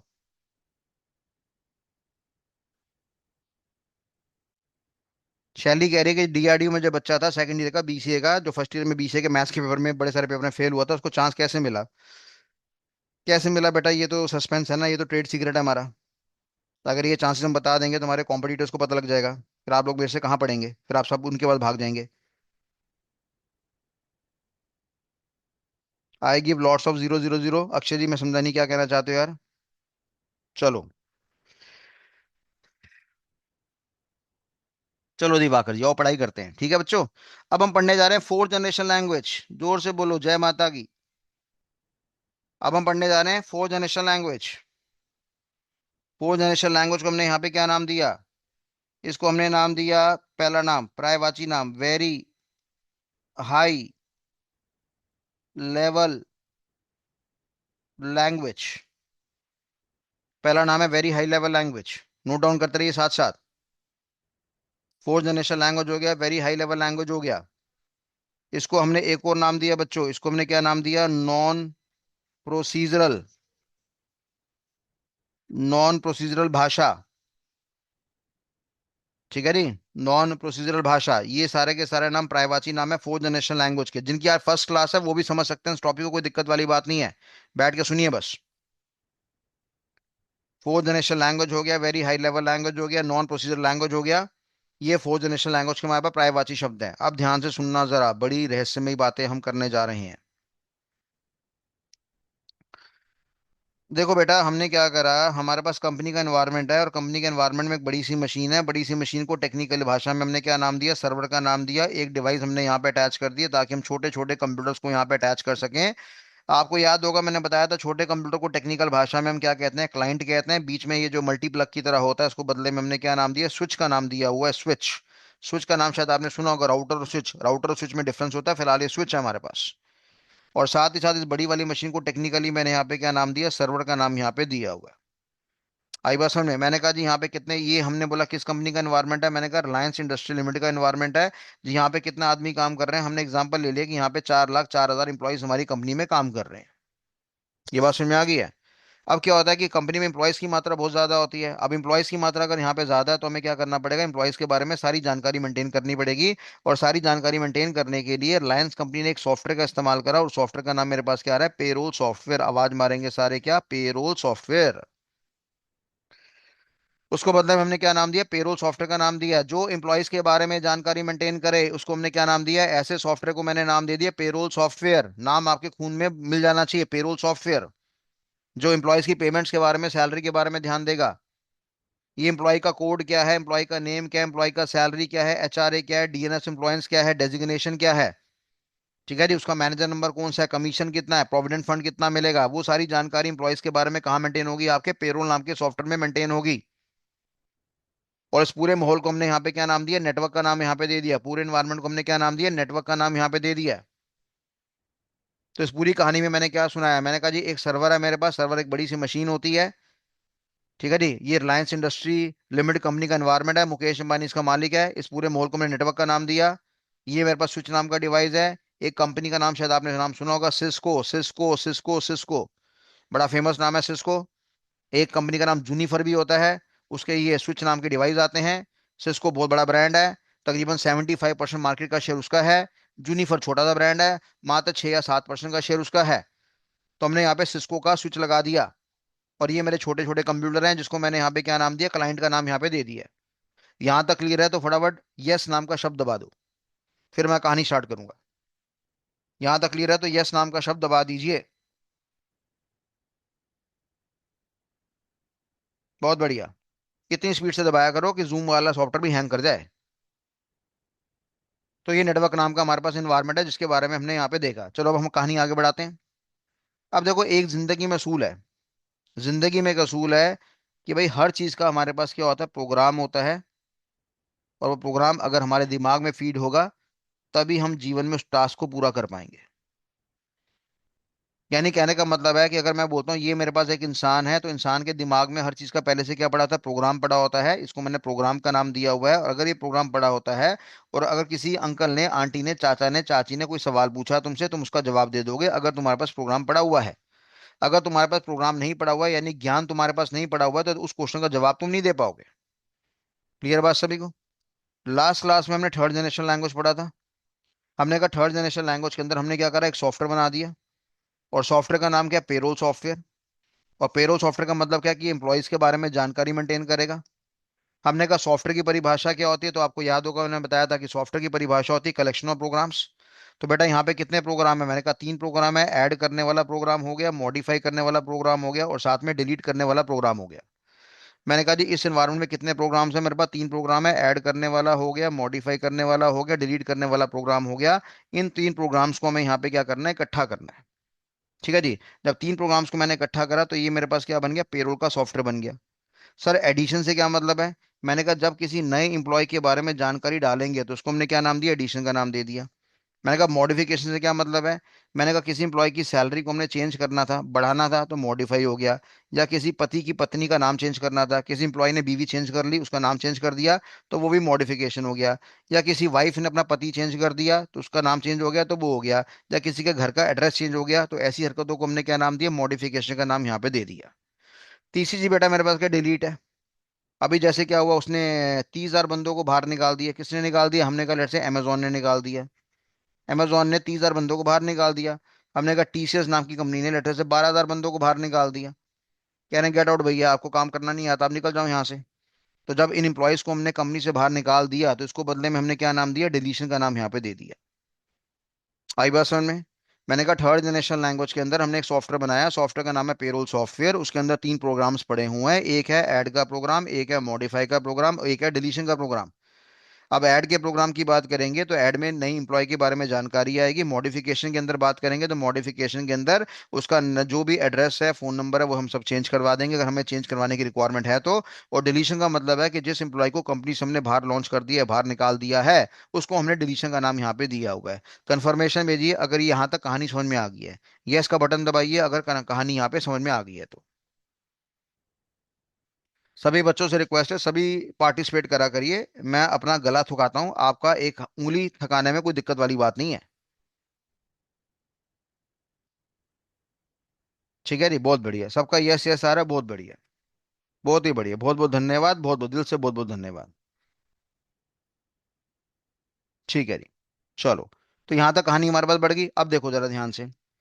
अब यहाँ पे क्या हुआ बच्चों, हमारा पेरोल नाम का सॉफ्टवेयर बन गया जिसके अंदर तीन प्रोग्राम्स पड़े हैं, ऐड का प्रोग्राम, मॉडिफाई का प्रोग्राम, डिलीट का प्रोग्राम। ठीक है जी। और हम किस जनरेशन की बात कर रहे हैं, थर्ड जनरेशन लैंग्वेज की बात कर रहे हैं। पर सर आप तो फोर्थ जनरेशन लैंग्वेज पढ़ा रहे हो। बेटा सुनो जरा बात को। मान लो ये भाई कंपनी का मैनेजर है, वो ना, ये कंपनी का मैनेजर है। ये एम्प्लॉय के पास चला गया और कहता है भैया मेरे को उन बंदों के नाम बताओ जो डिपार्टमेंट नंबर 10 में काम करते हैं। मैनेजर ने सवाल करा, डिस्प्ले द नेम ऑफ दोस्त employees who works in department number 10। उन एम्प्लॉयज का नाम बता दो जो डिपार्टमेंट नंबर 10 में काम करते हैं। मैंने कहा रिलायंस कंपनी में कितना एम्प्लॉय काम करता है, आपने कहा 4,04,000 एम्प्लॉय काम करता है। मैंने कहा 4,04,000 में से कुछ लोग डिपार्टमेंट नंबर 10 में काम करते हैं, 20 में काम करते हैं, 30 में काम करते हैं, 40 में काम करते हैं। 10 नाम का डिपार्टमेंट सेल्स वाला है, मार्केटिंग वाला है, फाइनेंस वाला है, एचआर वाला है, और एक डिपार्टमेंट और डाल लो 50वां नंबर प्रोडक्शन वाला है। ये मान लो रिलायंस के अंदर पांच डिपार्टमेंट्स हैं। सेल्स हो गया, मार्केटिंग हो गया, फाइनेंस हो गया, एचआर हो गया, प्रोडक्शन वाला हो गया। हम यहाँ पे कह रहे हैं कि भैया 4,04,000 में से कितना आदमी डिपार्टमेंट नंबर 10 में काम करता है। इस बात का सवाल हमने एम्प्लॉय से, यानी यहाँ पे हमने एक एम्प्लॉय बैठा था उससे पूछा कि भाई जवाब दे दे। और ये कंपनी का जो एमडी है, मैनेजिंग डायरेक्टर है, एमडी है, मान लो एमडी है हमारे पास, उसने ये सवाल पूछा। ठीक है। तो पहला बेटा मेरा यहाँ पे आपसे सवाल ये है कि बताइए मेरे को, ये जो एमडी ने सवाल करा कि मेरे को डिपार्टमेंट नंबर 10 के एम्प्लॉयज के नाम चाहिए, ये हरकत अपने में एडिशन है, या ये हरकत अपने में मॉडिफिकेशन है, या ये हरकत अपने में डिलीशन है? कौन सी हरकत है बताओ फटाफट। क्या ये हरकत हमारे में एडिशन है, क्या ये हरकत हमारे में मॉडिफिकेशन है, क्या ये हरकत हमारे में डिलीशन है? बताइए इसमें ये कौन सी हरकत है। फटाक से जवाब चाहिए मेरे को। एडिशन है, मॉडिफिकेशन है, सागर साहब नहीं, क्या नाम था, नाम फिर स्लिप हो गया। ठीक है जी। ये अपने में एडिशन है कि मॉडिफिकेशन है कि डिलीशन है? काफी सारे बच्चे मॉडिफिकेशन मॉडिफिकेशन कह रहे हैं, एक आधे बच्चे ने कह दिया नन नन ऑफ दीज, और नन वाले बच्चे जीत गए हैं। मुबारक हो, नन वाले बच्चे जीत गए हैं। तो बच्चे ना तो ये अपने में एडिशन है, ना मॉडिफिकेशन है, डिलीशन है। क्या हम किसी नए एम्प्लॉय की जानकारी को ऐड कर रहे हैं यहाँ पे? नहीं सर, ऐसी तो कोई हरकत यहाँ पे नहीं हो रही। क्या मैं कोई एड्रेस या फोन नंबर चेंज कर पा रहा हूँ? सर ऐसी भी कोई हरकत नहीं हो रही है। क्या किसी एम्प्लॉय की जानकारी को मैं डिलीट कर पा रहा हूँ? ऐसी भी हरकत नहीं हो रही है। तो बेटा हमने यहाँ पे क्या करा सर, हमने तो पूछताछ करा। पूछताछ को टेक्निकल भाषा में मैंने यहाँ पे क्या नाम दिया, टेक्निकल भाषा में इसको मैंने नाम दिया क्यूरी करा। ठीक है जी। या सिंपल सिंपल अंग्रेजी में बात करेंगे तो क्या नाम दिए, इंक्वायरी करा। क्या इसका प्रोग्राम हमारे पास अवेलेबल था थर्ड जनरेशन लैंग्वेज के अंदर? नहीं सर, इसका प्रोग्राम थर्ड जनरेशन लैंग्वेज में नहीं अवेलेबल था, क्योंकि हमारे पास तीन ही प्रोग्राम अवेलेबल थे, ऐड वाला, मॉडिफाई वाला, डिलीट वाला। इंक्वायरी वाला, क्यूरी वाला प्रोग्राम मेरे पास अवेलेबल नहीं है। इंक्वायरी वाला, क्यूरी वाला प्रोग्राम मेरे पास नहीं है। अगर यहां तक सबको क्लियर है तो यस नाम का बटन दबा दीजिए। क्यूरी के स्पेलिंग गलत है भैया सागर साहब, QUERY। ठीक है भैया, यहां तक सबको क्लियर हो गया? कोई दिक्कत तो नहीं है ना? एडिशन है, ना मॉडिफिकेशन है, ना डिलीशन है। ये अपने में क्या माना गया, इंक्वायरी माना गया, पूछताछ केंद्र माना गया, क्यूरी माना गया। ठीक है भैया, चलो क्लियर है। अब प्रिंस साहब CRUD क्या कह रहे हो आप? CRUD क्रड क्या कह रहे हो आप? जो सवाल पूछ रहा हूं उसका जवाब दो बस। तो देखने वाली बात है, अब हमें क्या करना पड़ेगा, अब हमें इंक्वायरी का जवाब लेने के लिए, क्यूरी का जवाब लेने के लिए हमें सबसे पहले क्या डेवलप करवाना पड़ेगा, हमें एक प्रोग्राम डेवलप कराना पड़ेगा। और आप सभी बच्चे जानते हैं कि प्रोग्राम कौन डेवलप करता है, एक इंसान। उस इंसान को हमने क्या नाम दिया, ड्राइवर नहीं सर, प्रोग्रामर। ऐसा इंसान जो प्रोग्राम को डेवलप करेगा उसको हमने क्या नाम दिया, प्रोग्रामर का नाम यहाँ पे दे रखा है। उसको हमने क्या नाम दे रखा है, प्रोग्रामर का नाम यहाँ पे दे रखा है। A person who writes a program, a person who creates a program, उसको हमने प्रोग्रामर का नाम यहाँ पे दे रखा है। तो प्रोग्रामर के पास जाएंगे, हम उसको बोलेंगे भैया प्रोग्राम बना के दे दे, उन बंदों के नाम दिखा दे जो डिपार्टमेंट नंबर 10 में काम करते हैं। Display the name of those employees who works in department number 10। तो भाई ने प्रोग्राम बना दिया। हमने कहा कितना पैसा लेगा, कह रहे जी 1,000 रुपये लूंगा। हमने उसको 1,000 रुपये दे दिया। ये प्रोग्राम हम किसके पास लेके चले गए, हम प्रोग्राम लेके चले गए डाटा से सर्वर के पास। सर्वर में हमने क्या करा, प्रोग्राम को डाल दिया। और फिर यहाँ से फटाक से हमें क्या मिल गया, ये स्विच है, ये हमारे पास कंप्यूटर था, यहाँ पे एमडी आया हुआ था। और एमडी को हमने इस प्रोग्राम की मदद से जवाब दे दिया कि ले भैया डिपार्टमेंट नंबर 10 में ये लोग काम करते हैं हमारे पास। अब इस पूरी कहानी में क्या समस्या है, इस पूरी कहानी में एक समस्या ये कि हमें प्रोग्रामर के पास जाना पड़ा, प्रोग्राम बनाना पड़ा, हमारा टाइम खराब हो गया। इस पूरी कहानी में ये समस्या है कि हमने उसके लिए पैसे भी दिए, मनी भी दिए, तुम्हारा पैसा भी वेस्ट हो गया। और तीसरी बात, अगर मेरा एमडी इस तरह के क्वेश्चन की जवाब कर रहा है तो उसको क्या आंसर चाहिए? इंस्टेंट आंसर चाहिए। उसको आंसर मिलेगा देर से। 2 मिनट मान के चलो ये एमडी ना होता, हमारी कंपनी का कोई कस्टमर होता जो हमें 1 लाख रुपए का बिलिंग करवाने वाला था, पर हमसे उसने एक ऐसा सवाल पूछ लिया जिसका प्रोग्राम हमारे पास नहीं पड़ा था। हम प्रोग्रामर के पास गए, प्रोग्राम बनाया, पैसा दिया, क्या कस्टमर मेरा वहां पे खड़ा रहेगा? नहीं सर, वो तो भाग जाएगा। तो कहने का मतलब है कि यहाँ पे ड्रॉबैक्स क्या है इस थर्ड जनरेशन वाले लैंग्वेज में, इंक्वायरी को लेकर ड्रॉबैक्स क्या है, डिसएडवांटेजेस क्या है, कमजोरी क्या है? कि सर टाइम की बात करेंगे, टाइम हमारा ज्यादा लग जाएगा, पैसा भी हमारा ठुक जाएगा, और कस्टमर को अगर सही टाइम पे जवाब नहीं मिला तो कस्टमर मेरा अनसेटिस्फाइड हो जाएगा। यहाँ तक क्लियर है? क्लियर है तो यस नाम का बटन दबा दीजिए।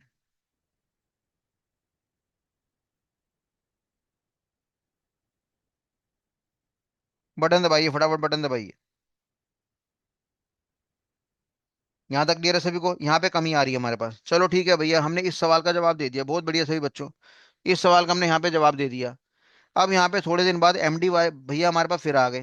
कहते भैया उन एम्प्लॉयज के नाम बताओ, कान खोल के सुन लेना, किसका नाम बताओ? उन एम्प्लॉयज का नाम बताओ जो लेट्स से डिपार्टमेंट नंबर 20 में काम करते हैं और जिनकी सैलरी तनख्वाह 50,000 से ज्यादा है। ये सवाल है मेरे पास। और यहाँ पे कितनी कंडीशंस आ रही है? मैंने कहा जी 2 कंडीशन आ रही है कि बंदा डिपार्टमेंट नंबर 20 में काम करना चाहिए और उसकी तनख्वाह 50,000 से ज्यादा होनी चाहिए। तो अंग्रेजी में क्या बोलेंगे? Display the name of those employees who works in department number 20 and who salary is greater than 50,000। And who salary is greater than 50,000। अब मैंने आपसे पूछा भाई हमारे पास कितने प्रोग्राम्स पड़े हैं, तो आपने कहा था 4 प्रोग्राम पड़े हुए हैं। ऐड वाला पड़ा है, मॉडिफाई वाला पड़ा है, डिलीट वाला पड़ा है, और डिपार्टमेंट नंबर 10 वाला प्रोग्राम पड़ा था। मैंने कहा इसके ऊपर कोई प्रोग्राम पड़ा हुआ है हमारे सिस्टम में? आपने कहा नहीं सर, प्रोग्राम नहीं पड़ा हुआ। मैं कहा भैया प्रोग्राम नहीं पड़ा तो हमें क्या करना पड़ेगा? प्रोग्राम बनवाने जाना पड़ेगा। किसके पास जाना पड़ेगा? प्रोग्रामर के पास जाना पड़ेगा। प्रोग्रामर को बदले में पैसे देने पड़ेंगे। उसने अब की बार कितना ले लिया? 1,500 रुपये ले लिया। क्योंकि 2 कंडीशन हमने लगा रखी थी कि डिपार्टमेंट नंबर 20 होना चाहिए, सैलरी जो है मेरा 50,000 से ज्यादा होना चाहिए। 2 कंडीशन हमने लगा रखी थी, ये कंडीशन हमारे पास लग गई है। तो उसने हमें प्रोग्राम बना के दिया। अगेन समस्या क्या है? कि हमें प्रोग्रामर के पास जाना पड़ेगा, टाइम लग जाएगा। समस्या क्या है? 1,500 रुपये मार लेगा, पैसा लग जाएगा। समस्या क्या है? कस्टमर को अगर देरी से आंसर मिला तो अल्टीमेटली डिसीजन मेकिंग हमारे पास क्या हो जाएगी? लेट हो जाएगी। यानी ये फिर से आपने ड्रॉबैक देखा थर्ड जनरेशन लैंग्वेज में। क्लियर है बच्चों? अब यानी कहने का मतलब यह है कि थर्ड जनरेशन लैंग्वेज में कितने प्रोग्राम्स हो गए हमारे पास? तो आपने बोला जी हमारे पास 5 प्रोग्राम हो गए। एक प्रोग्राम मेरे पास कौन सा था बेटा? ऐड करने वाला। एक प्रोग्राम मेरे पास कौन सा था? मॉडिफाई करने वाला। एक प्रोग्राम मेरे पास कौन सा था? डिलीट करने वाला। एक प्रोग्राम कौन सा था? डिपार्टमेंट नंबर 10 के बारे में जानकारी देने वाला। एक प्रोग्राम मेरे पास कौन सा था? डिपार्टमेंट नंबर 20 के बारे में जानकारी देने वाला। और साथ में कंडीशन हमने क्या लगा रखी थी? कि जिसकी तनख्वाह, जिसकी सैलरी 50,000 से ज्यादा है उसका नाम डिस्प्ले करवाओ। तो कुल मिला के मेरे पास 1, 2, 3, 4, 5 प्रोग्राम हो गए। और 21 जनरेशन की मैं बात कर रहा हूँ, थर्ड जनरेशन लैंग्वेज की बात कर रहा हूँ। यहां तक क्लियर है तो यस नाम का बटन दबा दो भैया। यहाँ तक क्लियर है तो यस नाम का बटन दबा दो। हर 5 5 मिनट बाद मैं आपसे रजामंदी लेता रहता हूँ ताकि किसी तरह की कंफ्यूजन दिमाग में ना रहे। सभी फोकस रहेंगे, सारे काम छोड़ दो। अपने घर वालों को बोलो थोड़ा शांति रखें, शोर ना मचाएं। आप पढ़ रहे हैं, मसरूफ हो जाओ, अकेले एकांत में चले जाओ। ठीक है भैया? क्लियर यहाँ तक? चलो बहुत बढ़िया। अब देखो हमने थर्ड जनरेशन लैंग्वेज में दिक्कत देख ली। अब देखो थोड़े दिन बाद क्या हुआ? थोड़े दिन फिर बीते, एमडी हमारे पास फिर आ गया। कहता है भैया एक काम करो, मेरे को एक इंक्वायरी का जवाब चाहिए। और कंडीशन क्या है? कि मेरे को उन बंदों के नाम चाहिए जिनका डिपार्टमेंट नंबर 30 है। हमने कहा ठीक है जी। कहता है जिनकी तनख्वाह जो है, सैलरी जो है, वो 10,000 से लेकर 40,000 के बीच में होनी चाहिए। मैं कहा ठीक है जी। कह रहा है भाई जो जुलाई के महीने में जिनका डेट ऑफ बर्थ होना चाहिए, यानी मंथ उनका जुलाई में होना चाहिए, जुलाई में बॉर्न होने चाहिए। मैं कहा चलो जी, ये भी बात मान ली आपकी। मैंने कहा जी साथ में ऐसे बंदों का नाम बताओ जिनकी बीवी का नाम आर से स्टार्ट होता है। अब देखो ये तो बड़ा विचित्र सवाल है, पर मैंने विचित्र क्वेश्चन बनाना था इसलिए मैंने इसको ऐसा बना दिया। कह रहा है यहाँ पे कंडीशन जो हमने लगा रखी है उसका, वो सिंपल है कि कॉम्प्लेक्स है? बड़ी कॉम्प्लेक्स है सर। आपने आपने काफी सारे फिल्टर्स लगा दी यहाँ पे। लेवल ऑफ फिल्ट्रेशन यहाँ पे हमारे पास क्या बड़ा ज्यादा आ गया। डिपार्टमेंट नंबर मेरे पास क्या होना चाहिए? 30 होना चाहिए। तनख्वाह मेरी 10,000 से लेकर 40,000 के बीच में होनी चाहिए। डेट ऑफ बर्थ मेरा जुलाई का होना चाहिए। मंथ मेरा यानी कि मंथ जो है वो जुलाई का होना चाहिए। और जिनकी बीवी का नाम किससे स्टार्ट होना चाहिए? आर से स्टार्ट होना चाहिए। ये एक नई इंक्वायरी आ गई। कौन सी जनरेशन में इंक्वायरी आ गई? थर्ड जनरेशन लैंग्वेज में ये इंक्वायरी आ गई। ये बात समझ में आ गई? थर्ड जनरेशन लैंग्वेज में इंक्वायरी आ गई। और ये इंक्वायरी मेरे को सिंप्लीफाइड लग रही है कि कॉम्प्लेक्स लग रही है? सर ये तो बड़ी कॉम्प्लेक्स इंक्वायरी है। अब क्या ये प्रोग्राम हमारे पास अवेलेबल है? क्या इसका प्रोग्राम हमारे पास उपलब्ध है? हम बदले में जवाब देंगे नहीं। तो हमें इस प्रोग्राम को बनाने के लिए कहाँ जाना पड़ेगा? सर हमें प्रोग्रामर भैया के पास जाना पड़ेगा। प्रोग्रामर भैया क्या करेंगे? प्रोग्राम बनाएंगे। और क्योंकि ये क्वेश्चन बड़ा कॉम्प्लिकेट है, अब की बार उसने हमसे कितना ले लिया? 5,000 रुपये ले लिया, क्योंकि इसने बीवी का नाम भी बताया हमें। ठीक है जी। क्या यहाँ पे टाइम वेस्ट होगा? सर टाइम वेस्ट होगा। क्या यहाँ पे मनी वेस्ट होगा? सर यहाँ पे मनी वेस्ट होगा। और कस्टमर को, अगर मैनेजमेंट को देर से आंसर मिलेगा तो डिसीजन मेकिंग भी मेरे पास यहाँ पे क्या हो जाएगा? लेट हो जाएगा, देर से हो जाएगा। इतनी बात समझ में आ गई? डिसीजन मेकिंग भी हमारे पास क्या हो जाएगा? लेट हो जाएगा। तो यानी कहने का मतलब है कि इस पूरी कहानी में मैंने क्या सिखाया कि थर्ड जनरेशन लैंग्वेज के अंदर जब भी हमें इंक्वायरी करनी होती है, एवरी टाइम हमें प्रोसीड करना पड़ जाता है प्रोग्रामर के पास, अगर वो प्रोग्राम मेरे पास मौजूद नहीं है तो। उससे ड्रॉबैक मेरे पास क्या है? समय की मात्रा यहाँ पे ज्यादा लगती है, मनी का वेस्टेज लेवल यहाँ पे हाई होता है, जो भी जीवन में हमें फैसला करना होता है, डिसीजन मेकिंग होता है, वो लेट होता है क्योंकि आंसर में लेट मिलता है।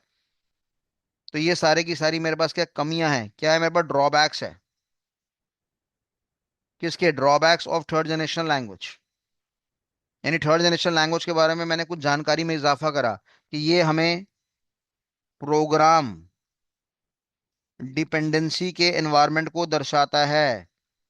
ध्यान देना, क्या बोला? प्रोग्राम डिपेंडेंसी के एनवायरनमेंट को दर्शाता है। थर्ड जनरेशन लैंग्वेज के अंदर हमने लास्ट क्लास में क्या पढ़ा था? कि ये हमें हार्डवेयर इंडिपेंडेंसी का इन्वायरमेंट दर्शाता है। यानी हार्डवेयर के बारे में मैंने आपको बताया था, in this case programmer is not required to be aware with the concept of internal engineering architecture of the computer system. याद आ रहा है? नहीं याद आ रहा? और इसलिए हमने कहा था कि थर्ड जनरेशन लैंग्वेज को हमने हाई लेवल लैंग्वेज का नाम दिया था। ठीक है जी। तो मैंने बोला यहाँ पे हार्डवेयर में तो इंडिपेंडेंसी है, पर प्रोग्राम में मेरे पास क्या डिपेंडेंसी है? कि हमारे पास प्रोग्राम होगा तो काम होगा, अदरवाइज काम नहीं हो पाएगा। हमारे पास प्रोग्राम होगा तभी काम हो पाएगा, अदरवाइज काम नहीं हो पाएगा। क्लियर है प्यारे बच्चों? ये दो बातें समझ में आई है कि नहीं आई है? ये दिमाग के धुएं निकाल देगा। कंफर्मेशन भेजो, यस या नो। कंफर्मेशन भेजो, सबसे चाहिए मेरे प्यारे बच्चों। एक बच्चे को जवाब मिला नो, दूसरा नो, कह रहा समझ में नहीं आया। मैं चाहता हूं इस पॉइंट को समझने से पहले वही बच्चे जवाब दें जिन्होंने लास्ट क्लास अटेंड करी थी। जिन लोगों ने लास्ट क्लास नहीं देखी उनसे मेरे को जवाब नहीं चाहिए। चार बच्चे हो गए जिन्होंने नो बोला है, बाकी सबने यस बोला है। तो इन जिन बच्चों ने, चार बच्चों ने नो बोला है, अब इनके लिए तो मैं समय खराब करूंगा नहीं। मैं उनको ये बोलूंगा लास्ट लेक्चर देखिए। आप सभी बच्चों की जानकारी के लिए बता दूं, मैं यूट्यूब में लेक्चर डाल रहा हूं, जब तक संभव होगा डालता रहूंगा। जिस दिन मेरे को महसूस होगा कि यूट्यूब वाला मेरा चैनल बैन कर देगा, पंगेबाजी हो जाएगी, मैं कुछ और तरीका निकाल लूंगा। बात समझ में आ रही है? पर मैं चाहता हूँ कि हर बच्चा मेरा एक एक लेक्चर 5-5 बार देखे। सर 5-5 बार क्यों देखे? उससे क्या होगा? आपकी मेमोरी में सेट हो जाएगा। पहले आप देखो इसको 1x की स्पीड में, फिर आप बढ़ा दो 1.25, फिर 1.5, फिर 1, फिर 2 पॉइंट। है ना? आजकल तो कुछ पेड सिस्टम है, वहां पे 3 पॉइंट तक भी जा रहा है हमारे पास। हालांकि वहां तक जाने की जरूरत नहीं है, 2 तक चाहिए, काम बन जाएगा।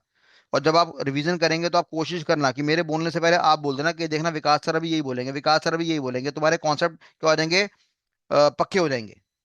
ये खून में तुम्हें बिठाना पड़ेगा, मेहनत करनी पड़ेगी मेरे प्यारे बच्चों। मोटा पैसा कमाना है तो खून में बिठानी पड़ेंगी चीजें, कंठस्थ आपको याद करनी पड़ेगी। तो हमने यहाँ पे क्या बोला कि थर्ड जनरेशन लैंग्वेज के अंदर भैया अगर प्रोग्राम होगा तो काम होगा। अब यानी प्रोग्राम होगा तो हम डिपेंडेंट हैं, इसलिए उसको बदले में हमने क्या नाम दिया? प्रोग्राम डिपेंडेंसी का नाम यहाँ पे दे दिया है। बेटा जो भी आपने क्वेश्चन पूछना चैट बॉक्स में पूछिए, मेरे व्हाट्सएप को मत भरिए, काम खराब हो जाएगा, मेमोरी खत्म हो जाएगी मेरी। ठीक है जी। तो ये हमारे पास है। अब हमने थर्ड जनरेशन लैंग्वेज में क्या बोला था? क्या हमें हार्डवेयर के बारे में जानकारी रखनी पड़ती है? नहीं सर, हमें हार्डवेयर के बारे में जानकारी नहीं रखनी पड़ती है, इसलिए इसको बदले में हमने क्या नाम दिया था? हार्डवेयर इंडिपेंडेंसी का नाम दिया था। और यही रीजन था कि इसको हमने हाई लेवल लैंग्वेज का नाम दिया था। तो उन चार बच्चों को छोड़ के बाकी सब बच्चों को ये क्लियर है मेरे ख्याल से। चलिए बढ़िया बात है, बहुत ही बढ़िया बात है। ठीक है जी। अब थर्ड जनरेशन लैंग्वेज में हमने कमी देख ली। अब मेरे को एक बात बताओ, बिजनेस के लिए, व्यापार के लिए, बिजनेस के लिए क्या इंक्वायरी करना, क्या क्वेरी का जवाब देना कस्टमर को या मैनेजमेंट को, या सरकार कोई सवाल पूछ ले, या मेरी कंपनी में वेंडर्स होते हैं जिससे हम माल लेते हैं, सप्लायर, वो भी तो सवाल पूछ सकता है, कपूर साहब आपने लास्ट टाइम कितना पैसा दिया था मेरे को, अब कितना पैसा बैलेंस रह गया है? क्या इन सब के लिए इंक्वायरी, या कई बार हमारी कंपनी का एम्प्लॉय पूछ सकता है भैया कि मेरा पीएफ कितने हिसाब से करता है, मेरा टैक्स के हिसाब से करता है, मेरी छुट्टियां कितनी रह गई हैं। ये सारे लोग मेरी कंपनी में क्या करते हैं, इंक्वायरी कर सकते हैं। चलो मैं इसको डांट के मना कर सकता हूँ, चुप पीछे बैठ, तू मेरे को सेवा देने के लिए आया है, मैं तेरे को सेवा देने के लिए थोड़ी बैठा हूँ। मैनेजमेंट इसको तो भाई सर आंखों में रखना पड़ेगा, टॉप लेवल। मुकेश अंबानी कह रहा है आंसर दे, आप कह रहे चुप है पीछे हट। चल गरीब आदमी बाहर बाहर निकल, भाई वो तुम्हें निकाल देगा। सरकार तुमसे क्वेश्चन मांग रही है, तुम कह रहे हो हटे सरकार पीछे हट जाओ, मोदी जी पीछे हटो, अरे वो पुलिस वाले भेज देंगे।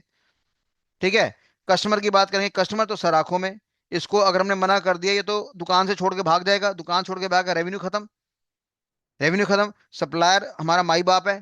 सप्लायर हमें उधार में माल देता है, तब जाके हम माल बेच पाते हैं, तब जाके हमारा काम बन पाता है। तो मेरे ख्याल से एक एम्प्लॉय को हम दुत्कार सकते हैं कि साइड में हो जा, वैसे उसको भी दुत्कारना नहीं चाहिए।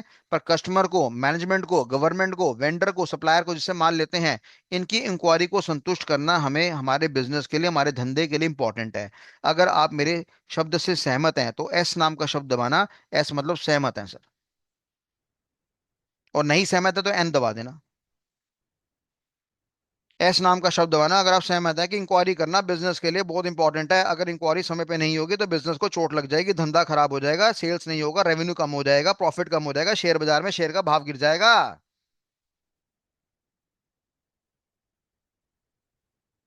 ठीक है ब्रो।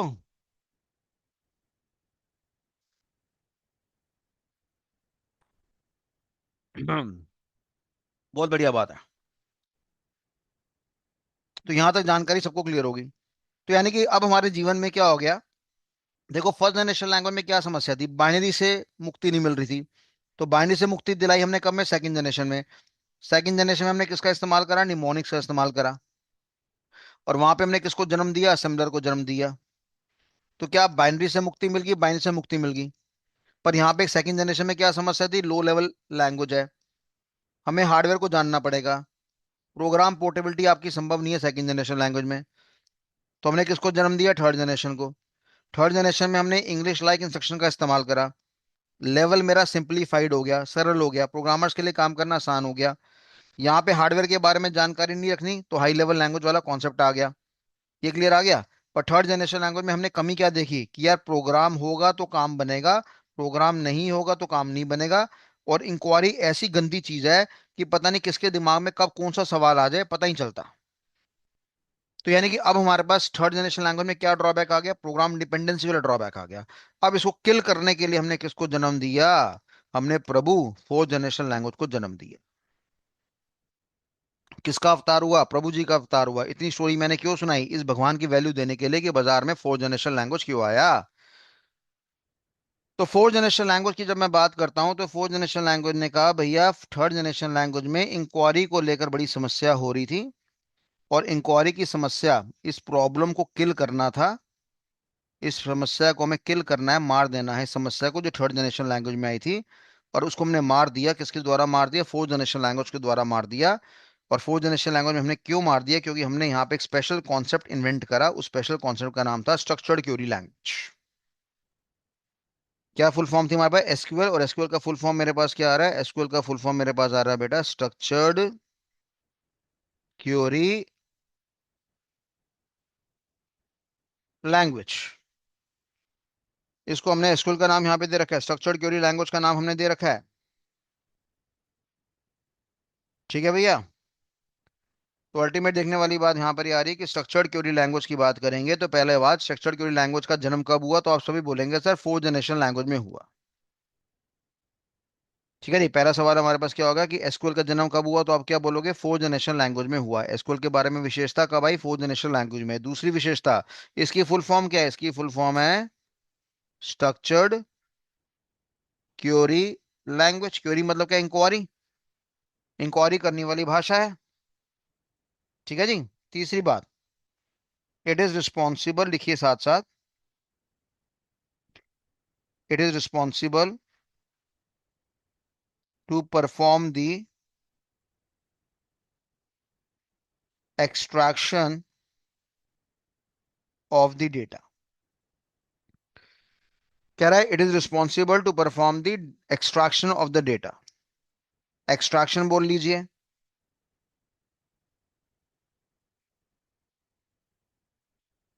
या दूसरे शब्दों में एक्सेसिबिलिटी बोल लीजिए। It is responsible to perform the extraction of the data या एक्सेसिबिलिटी ऑफ द डेटा, यानी इंक्वायरी करने में ये हमारे सक्षम है। ठीक है जी। हमने कहा इस भाषा को लर्न करना इजी टू लर्न, याद करना बड़ा आसान है, राइट करना बड़ा आसान है, और साथ में डीबग करना भी आसान है। लर्न करना, राइट करना, डीबग करना। लर्न का मतलब आप सभी जानते हैं, राइट का मतलब भी आप सभी जानते हैं, डीबग का मतलब मैं बता चुका हूं, इसको दो शब्दों में तोड़ा था, डी हो गया, बग हो गया। बार बार इसलिए रिवाइज करवा रहा हूँ, कुछ निकम्मे बच्चे हैं, कुछ कुछ नहीं, काफी निकम्मे बच्चे हैं जो भूल जाते हैं। तो बग का मतलब मेरे पास क्या होता है, एरर या मिस्टेक। और डी का मतलब होता है उसको ठीक करना, स्कैन करना, पहले स्कैन मतलब ढूंढना होता है। और आर मतलब रेक्टिफाई होता है, रेक्टिफाई मतलब ठीक करना होता है। तो कह रहा है एसक्यूएल नाम की भाषा को लर्न करना, राइट करना, डीबग करना बड़ा सरल है। ठीक है जी। और ये डेटा की प्राप्ति करता है, डेटा की एक्सट्रैक्शन करता है। अगर यहां तक क्लियर है, एक दो तीन चार पॉइंट क्लियर है, तो यस का बटन दबा दीजिए। अगर यहां तक क्लियर है तो यस का बटन दबा दीजिए, स्पीड फास्ट करिए।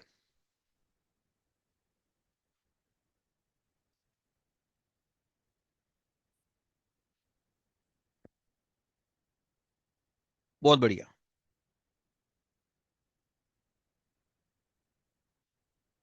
बहुत बढ़िया। तो यहां तक चारों पॉइंट क्लियर है। अभी गेम हमारी एसओल की खत्म नहीं हुई है। अगला पॉइंट लिखिए, पांचवा पॉइंट। पांचवा पॉइंट हमने कहा it is meant for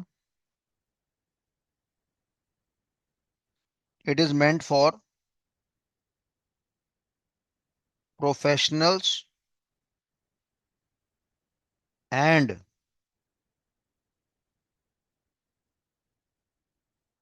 non professionals. हमने कहा it is meant for professionals and non professionals, ये प्रोफेशनल्स के लिए भी बनाई गई है और आपके नॉन प्रोफेशनल्स के लिए भी बनाई गई है। ठीक है जी। प्रोफेशनल्स में कौन आते हैं? नॉन प्रोफेशनल में कौन आता है? मैंने कहा CA, CS, CMA, MBA, CFA, CMT, doctors, UPSC वाले बंदे, जिसमें आपके आईएएस ऑफिसर आते हैं, आईपीएस ऑफिसर आते हैं, आईआरएस ऑफिसर आते हैं। सर आपको गलती लगी होगी, इतने महान महान बंदों को आपने नॉन प्रोफेशनल का नाम दिया।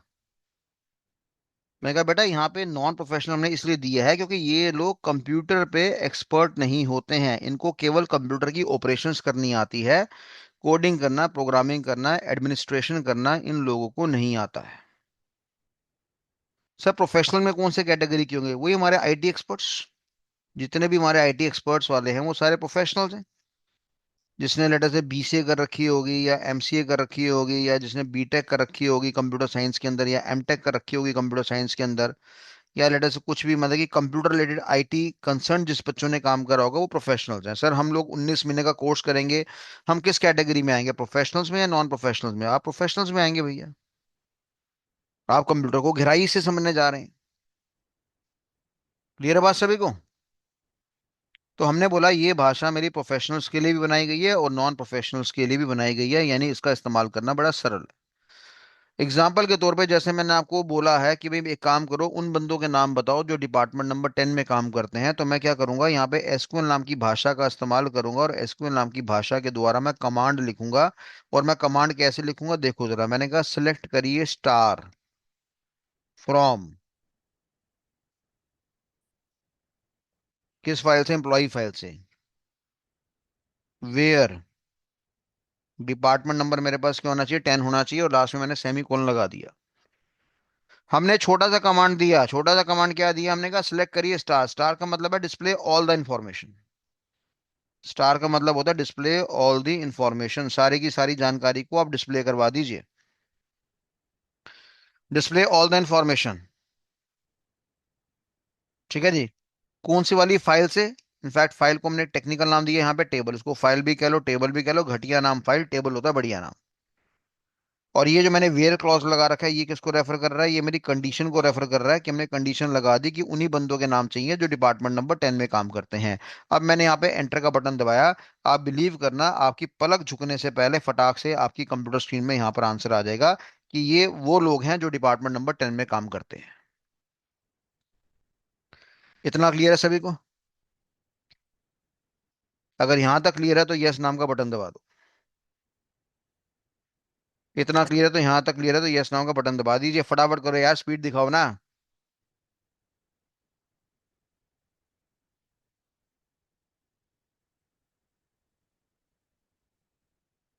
बहुत स्लो हो गया, अब ढीले हो गए यार आप लोग। अच्छा, 1 घंटा पूरा हो गया? एक बच्चा कह रहा है सर 1 घंटा पूरा हो गया, 10 मिनट ज्यादा हो गए। अच्छा जी।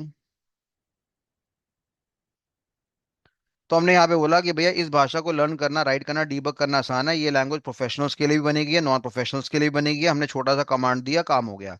आपको मैं बता रहा हूँ, हैकर्स के लिए इस एसक्यूएल नाम की भाषा का बड़ा तगड़ा इस्तेमाल होता है। एक अटैक आता है मेरे पास, किस नाम से? एसक्यूएल इंजेक्शन के नाम से। ये अटैक होता है हमारे पास। इस अटैक के द्वारा जितने भी डेटाबेस के पासवर्ड हैं वो सारे ब्रेक कर दिए जाते हैं, तोड़ दिए जाते हैं, और डेटाबेस के अंदर डीबीएमएस नाम के एनवायरनमेंट के अंदर घुसा जाता है इस अटैक के द्वारा। तो जब तक आपको तमीज से एसक्यूएल के बारे में डिस्कशन नहीं मिलेगा तो इंजेक्शन के बारे में डिस्कशन कहाँ से मिलेगा? ये वैसे मैंने आपकी जानकारी के लिए बता दिया, जो बच्चे सो रहे थे उनकी आंखें खोलने के लिए बता दिया कि हम कुछ ऐसी जानकारी पढ़ रहे हैं जिसका हैकिंग से कंसर्न है। ठीक है भैया। अगला पॉइंट लिखिए, हमने कहा it is also known as. लिखो, it is also known as non procedural language. SQL की बात कर रहा हूं, उसके बारे में मैंने क्या बोला? It is also known as non procedural language, as in this case user is just required to specify what is demanded rather than how it is performed। लिखो भैया, हमने कहा इस भाषा को हमने एक और नाम दिया, it is also known as non procedure language, as in this case user is just required to specify what is demanded rather than how it is performed। जब ये लाइन लिख लो तो डन नाम, डी नाम का शब्द दबा देना। जब सारे बच्चे टेप लें, जो टेप नहीं पा रहे हैं वो स्क्रीनशॉट खींच लीजिए। जब ये डी नाम का शब्द आप दबा देंगे तो मैं आगे बढ़ जाऊंगा। हमने कहा इस भाषा को हमने यहाँ पे क्या नाम दिया? नॉन प्रोसीजरल लैंग्वेज का नाम दिया था। आपको याद होगा थर्ड जनरेशन लैंग्वेज में हमने क्या नाम दिया था? प्रोसीजरल का नाम दिया था। आपको याद होगा मैंने बताया था बच्चों कि जब आपको फोर्थ जनरेशन लैंग्वेज पढ़ाऊंगा तब जाके मैं आपको प्रोसीजरल नाम की भाषा का मतलब समझा दूंगा। अगर आपको याद हो, लास्ट क्लास में मैंने बोला था। हमने कहा जी लैंग्वेज को हमने कितने भागों में तोड़ा गया है? हमने कहा दो पार्ट्स में तोड़ दिया। एक नाम मेरे पास क्या हो गया आपका? प्रोसीजरल। और मैंने कहा जी एक नाम मेरे पास क्या हो गया आपका? That is non procedural. मैंने कहा प्रोसीजर वाला कॉन्सेप्ट किस जनरेशन में आया था? थर्ड जनरेशन लैंग्वेज में आया था। और नॉन प्रोसीजर वाला कॉन्सेप्ट बेटा किस जनरेशन में आया था? फोर्थ जनरेशन लैंग्वेज में आया था। ठीक है भैया। प्रोसीजरल का मतलब क्या होता है? मैंने कहा जी इस काम का प्रोसीजर बताओ बच्चे, मेरे को इस काम का प्रोसीजर बताओ। तो इसका मतलब विकास कपूर सर ये जानना चाहते हैं कि डिटेल में समझा दो भैया ये काम कैसे होता है। इंटरव्यू में अगर एचआर मैनेजर ने आपसे पूछा बेटा इसका प्रोसीजर बता दो, तो समझ जाओ कि अगले 5 मिनट तुम्हारी बकवासबाजी शुरू हो जानी चाहिए। 5 मिनट से पहले सांसें रुकनी नहीं चाहिए। और अगर वो बंदा कहता है भैया मेरे को नॉन प्रोसीजरल फॉर्मेट में समझा दो, तो इसका मतलब क्या है कि भाई एक सिंगल लाइन में समझा दे कहना क्या चाहता है। बात समझ में आ रही है? एक तरीका होता है कि मैं आपको पूरी फारसी मार रहा हूँ, देखो जी मोबाइल वाला कमजोरी है, लोकेशन वाला कमजोरी है, व्हाट्सएप हैक करना कमजोरी है, इंटरनल कंट्रोल सिस्टम जीवन में सब कुछ है। मैंने पूरा 17 मिनट लगा दिए और आपको समझा दिया, A to Z समझा दिया, ताकि आत्मा को शांति मिले आपको, ताकि आप सेटिस्फाइड हो जाएं। और एक मैं कह रहा हूँ कि क्या तुम विकास कपूर सर पे विश्वास करते हो? विकास कपूर पे विश्वास करते हो? आपने कहा यस सर। मैं कहा ये बात मान लो भैया, खत्म कहानी, बात ज्यादा बहस मत करो, आग बंद करके मान लो। तो ये अप्रोच मेरे पास क्या होगी, नॉन प्रोसीजरल। अब मैं आपको स्टोरी सुनाता हूँ, स्टोरी सुनो। आपने कहा मम्मी, मम्मी भूख लगी है। आपने कहा मम्मी भूख लगी है, मम्मी ने कहा बेटा क्या खाना है, आपने कहा एक ही पे, AKP, यानी आलू का परांठा। अब मम्मी ने क्या करा, मम्मी ने आलू को पहले बॉईल करा, मैश करा, नमक मिर्च मसाला डाल दिया, पेड़े में डाला, फिर तवे पे डाला, फिर घी लगाया, फिर मक्खन लगाया, फिर आपको फाइनली खिला दिया। मेरे को फटाफट जवाब देना कि ये जो अप्रोच है ये अपने में प्रोसीजरल है कि नॉन प्रोसीजरल है। Tell me this thing, is this approach is procedural और नॉन प्रोसीजरल? बताओ भैया, मम्मी के लिए, मम्मी की बात कर रहा हूं, तुम्हारी बात नहीं कर रहा, निकम्मो, तुमने तो खानी है मृदुल भाई साहब। मम्मी की बात कर रहा हूं, मम्मी के पॉइंट ऑफ व्यू से बताओ। जाहिद भाई, मम्मी के हिसाब से बताओ, मम्मी के हिसाब से। जाहिर सी बात है, मम्मी के हिसाब से प्रोसीजरल अप्रोच है, वाट लग जाएगी मम्मी की। है मम्मी के 1 घंटे, 1.5 घंटे, 2 घंटे चले गए, और तुम तो हबशी हो, तुम तो 25-25 परांठे खाओगे एक साथ। ठीक है भैया। मेरी बीवी कह रही है विकास जी आप ही खाते 25-25 परांठे, बच्चे थोड़ी खाएंगे।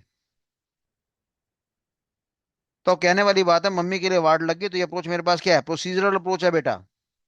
अब मान लो अगले दिन आपने फिर मम्मी को बोला मम्मी भूख लगी है, आलू का परांठा खाना है। अब मम्मी ने क्या करा, मम्मी ने मोबाइल फोन उठाया, रेस्टोरेंट में मिलाया, 4 परांठे भेजना, 4 परांठे आपके पास आ गए। नहीं, बेकार हैंडराइटिंग बन गई, ड्राइंग बन गई। आपके पास 4 परांठे आ गए, और हाँ, और आपने 4 परांठे खा लिए। अब बताओ मम्मी के लिए ये अप्रोच प्रोसीजरल है कि नॉन प्रोसीजरल है, जल्दी जवाब दो। NP लिख सकते हैं हम शॉर्ट फॉर्म में, मम्मी के लिए प्रोसीजरल है कि नॉन प्रोसीजरल है? नॉन प्रोसीजरल है भैया। मही साहब, नॉन प्रोसीजरल हुआ ना, प्रोसीजरल थोड़ी हुआ। हाँ, आपसे टाइपिंग मिस्टेक हो गई थी, कोई बात नहीं। गौरव ने BP लिख दिया, BP बढ़ गया मम्मी का। मेरे को पता है टाइपिंग मिस्टेक हो जाती है, कोई बात नहीं गौरव जी। तो कहने का मतलब यहाँ पे कि ये नॉन प्रोसीजरल है।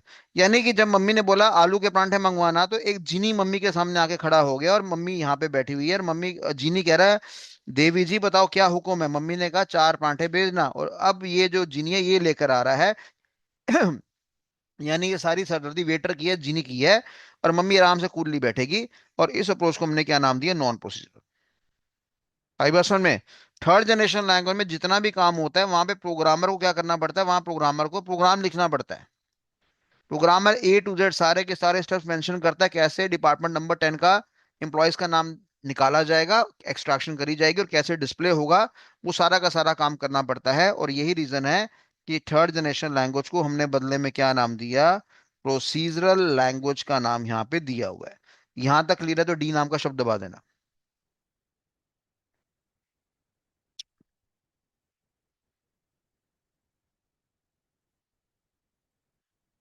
क्लियर है बच्चों? बहुत बढ़िया। शाबाश, ये स्पीड चाहिए काम करने की। प्रोसीजर के यहाँ पे दबा दिया। फोर्थ जनरेशन लैंग्वेज में हमने क्या करा, हमने कहा जी हम तो सिंपल क्या करेंगे, एसक्यूएल नाम की भाषा का इस्तेमाल करेंगे, और एसक्यूएल नाम की भाषा के दम पर हम क्या देंगे, कमांड देंगे। और कमांड मात्र हमारा 1 लाइन का होगा या 2 लाइन का होगा। और इस अप्रोच को हमने क्या नाम दिया, नॉन प्रोसीजरल का नाम दिया। और इसलिए मैं कह रहा हूं कि यहाँ पे प्रोफेशनल कैटेगरी के लोग भी काम कर सकते हैं, और नॉन प्रोफेशनल कैटेगरी के लोग भी काम कर सकते हैं। अगर ये क्लियर हो गया तो D नाम का शब्द दबा दो।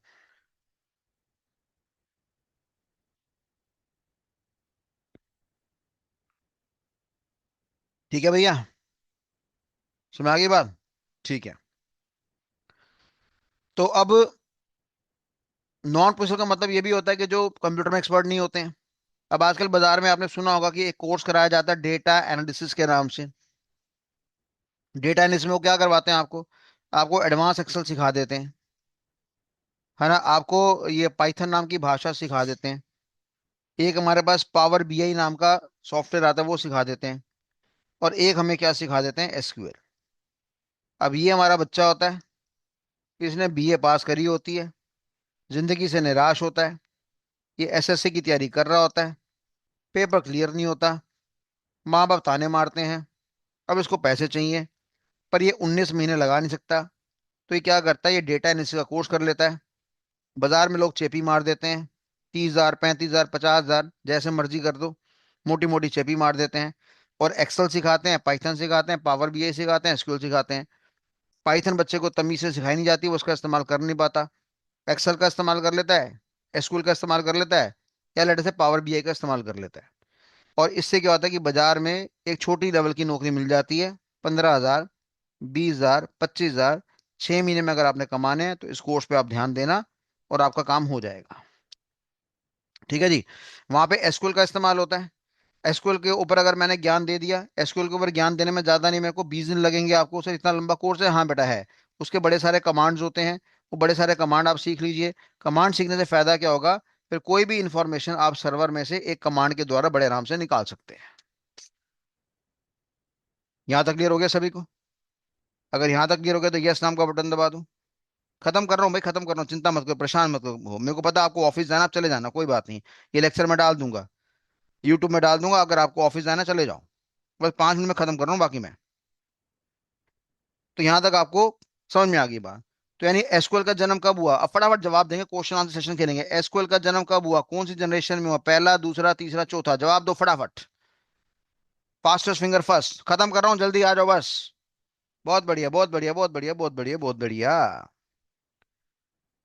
ठीक है जी। फोर्थ जनरेशन लैंग्वेज में आ गए, फटाफट बताओ एसक्यूएल की फुल फॉर्म आती है? ए का बटन दबा देना, लिखने की जरूरत नहीं है, टाइम वेस्ट होगा। आती है तो ए का बटन दबा दो।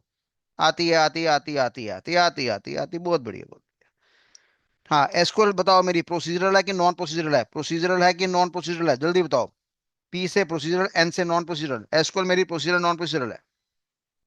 बहुत बढ़िया, बहुत बढ़िया, बहुत बढ़िया, बहुत बढ़िया। क्या यहाँ पे प्रोफेशनल काम कर सकते हैं, यस या नो? क्या यहाँ पे प्रोफेशनल्स काम कर सकते हैं, यस या नो, यस या नो, यस या नो, यस या नो, यस ना नो, यस ना नो, यस कर सकते हैं। जल्दी जवाब दो, क्या यहाँ पे नॉन प्रोफेशनल लोग काम कर सकते हैं, यस या नो? गोली की तरह भाग रहा है चैट बॉक्स, मेरी जान, भागो भागो कमान। क्या नॉन प्रोफेशनल लोग काम कर सकते हैं, बिल्कुल काम कर सकते हैं, बिल्कुल काम कर सकते हैं। क्या एसक्यूएल का ज्ञान होना हैकर के लिए मस्ट है, बिल्कुल मस्ट है, लिखो compulsory, C for compulsory, C for compulsory, C for compulsory. SQL का ज्ञान होना बहुत कंपलसरी है। एसक्यूएल तमीज से पढ़ लो, 15, 20, 25 हजार में कभी भी कमा लोगे, घर बैठे बैठे कमा सकते हो एसक्यूएल सीखने से ही। ठीक है भैया। तो ये हमारे पास एसक्यूएल के बारे में जानकारी है, जो फोर्थ जनरेशन लैंग्वेज के अंदर इसका जन्म हुआ। अब यहाँ पे एक सवाल उठता है कि सर एसक्यूएल का जन्म फोर्थ जनरेशन लैंग्वेज में ही क्यों हुआ, ये भाई हमारा थर्ड जनरेशन लैंग्वेज में क्यों नहीं आया, सेकंड में क्यों नहीं आया, फर्स्ट में क्यों नहीं आया? देखो बेटा, फोर्थ जनरेशन लैंग्वेज ने क्या करा, एसक्यूएल ने क्या करा, हमने कहा डेटा एक्सट्रैक्शन करा। मैंने कहा फास्ट करा कि स्लो करा, आपने कहा जी फास्ट करा, वेरी फास्ट करा। हमेशा याद रखना कि जिंदगी में डेटा फास्ट तभी निकाला जाता है जब डेटा को ऑर्गेनाइज्ड वे में सेव करा जाता है, तभी डेटा फास्ट निकाला जाता है। घर बैठे बैठे आवाज मारो, डेटा फास्ट कब निकलता है, जब डेटा तमीज से सेव होगा, बोलो जब डेटा तमीज से सेव होगा तभी डेटा फास्ट निकाला जाएगा। बोलो जब मेरा अलमारी में सारे के सारे कपड़े तमीज से सेव होंगे तभी मेरी टी शर्ट बाहर निकलेगी। बोलो जब मैं घर में किताबों को ढंग से सेव करूंगा तो किताबें फास्ट निकलेंगी। हमारे घर में कितनी किताबें होती हैं, 100 किताबें होती हैं, सारी निकलती ही नहीं है, 45 मिनट लग जाते हैं ढूंढते ढूंढते। क्योंकि हमारा जो घर का सिस्टम है, स्टोरिंग सिस्टम है, वो ऑर्गेनाइज्ड है कि अनऑर्गेनाइज्ड है, हमने कहा जी अनऑर्गेनाइज्ड है। हमारे घर का सिस्टम अनऑर्गेनाइज्ड है। मानते होंगे आप इस बात को? और मैंने कहा लाइब्रेरी की बात करो, लाइब्रेरी की बात करो, वहां पे कितनी किताबें पढ़ी हैं, 5,000 किताबें पढ़ी हैं, वहां पे कोई किताब निकालनी है, जल्दी निकलती है, स्लो निकलती है, फास्ट निकलती है? हमने कहा सर फास्टेस्ट निकलती है, क्योंकि वहां पे सब कुछ लेवल ऑफ ऑर्गेनाइजेशन है। खाने बने होते हैं, आर्ट्स की किताबें यहाँ पे, कॉमर्स की किताबें यहाँ पे, साइंस की किताबें यहाँ पे, कंप्यूटर की किताबें यहाँ पे। तो बच्चा सीधा उसी जगह पे जाता है जो किताब निकालनी होती है उसको। बात समझ में आ रही है? तो अगर आपको डेटा की प्राप्ति फास्ट करनी है तो डेटा को तमीज से मेंटेन करना पड़ेगा, डेटा को तमीज से मेंटेन करेंगे तभी जाकर काम होगा। फर्स्ट जनरेशन लैंग्वेज में, सेकंड जनरेशन लैंग्वेज में, थर्ड जनरेशन लैंग्वेज में डेटा को ऑर्गेनाइज्ड वे पे मेंटेन करने पे ध्यान नहीं दिया गया। ऑर्गेनाइज्ड वे में डेटा को मेंटेन करने के ध्यान नहीं दिया गया। पर जैसे जैसे मेरी जिंदगी में डेटा बढ़ा, बिजनेस बढ़ा, ट्रांजेक्शन बढ़ी, तो हमें डेटा को ऑर्गेनाइज्ड वे में सेव करने की रिक्वायरमेंट पड़ी। ठीक है जी। और यही रीजन है बेटा कि फोर्थ जनरेशन लैंग्वेज में इन लोगों ने सबसे क्या करा, पहले डेटा को सेव करा। किस मैनर में सेव करा? हमने कहा ऑर्गेनाइज्ड मैनर में सेव करा। क्या ऑर्गेनाइज मैनर हवा से, पूजा पाठ से होगा, जादू से होगा? नहीं सर। ये किसके द्वारा होगा सर? एक सॉफ्टवेयर के द्वारा होगा। मैंने कहा भाई उस सॉफ्टवेयर का नाम बताएगा? आपने कहा बिल्कुल जी, उस सॉफ्टवेयर का नाम है DBMS। सभी चैट बॉक्स में लिखेंगे DBMS, DBMS, DBMS। प्रभु DBMS का जन्म हो गया है, इसका स्वागत करिए। स्वागत करिए, बहुत मोटे पैसे कमा के देगा आपको ये। इसको शत शत नमन करिए, शत शत प्रणाम करिए। Database management system. सभी बच्चे लिखेंगे DBMS, DBMS, DBMS। तो कहने का तात्पर्य बेटा यहाँ पे ये है कि फोर्थ जनरेशन लैंग्वेज में सबसे पहले DBMS आया था, उसने डेटा को तमीज से सेव करा, तब जाके हमने किसका इस्तेमाल करा? एसक्यूएल का इस्तेमाल करा। सर एसक्यूएल मेरे पास क्या माना गया है? मैंने कहा एसक्यूएल मेरा कंपोनेंट माना गया है। कंपोनेंट किसका माना गया है? DBMS का हिस्सा माना गया है। किसका हिस्सा माना गया है? डेटाबेस मैनेजमेंट सिस्टम का। आई बात समझ में? तो अगर मैं आपसे सवाल पूछता हूँ DBMS कब आया था, तो आप सारे भी बच्चे क्या बोलेंगे? सर फोर्थ जनरेशन लैंग्वेज में आया था। हार्डवेयर है कि सॉफ्टवेयर है? सर सॉफ्टवेयर है हमारे पास। और ये क्या करेगा? ओएस करेगा। ओएस का मतलब क्या है? ऑर्गेनाइज सेविंग करेगा। क्या करेगा? ऑर्गेनाइज सेविंग करेगा। और एसक्यूएल क्या माना गया? सर एसक्यूएल तो भाई इसका कंपोनेंट माना गया। कंपोनेंट का मतलब क्या होता है? पार्ट। पार्ट मतलब हिस्सा। किसका हिस्सा माना गया? DBMS का हिस्सा माना गया है। इतनी जानकारी क्लियर है तो डन दबा देना, D one it done. Done दबा देना।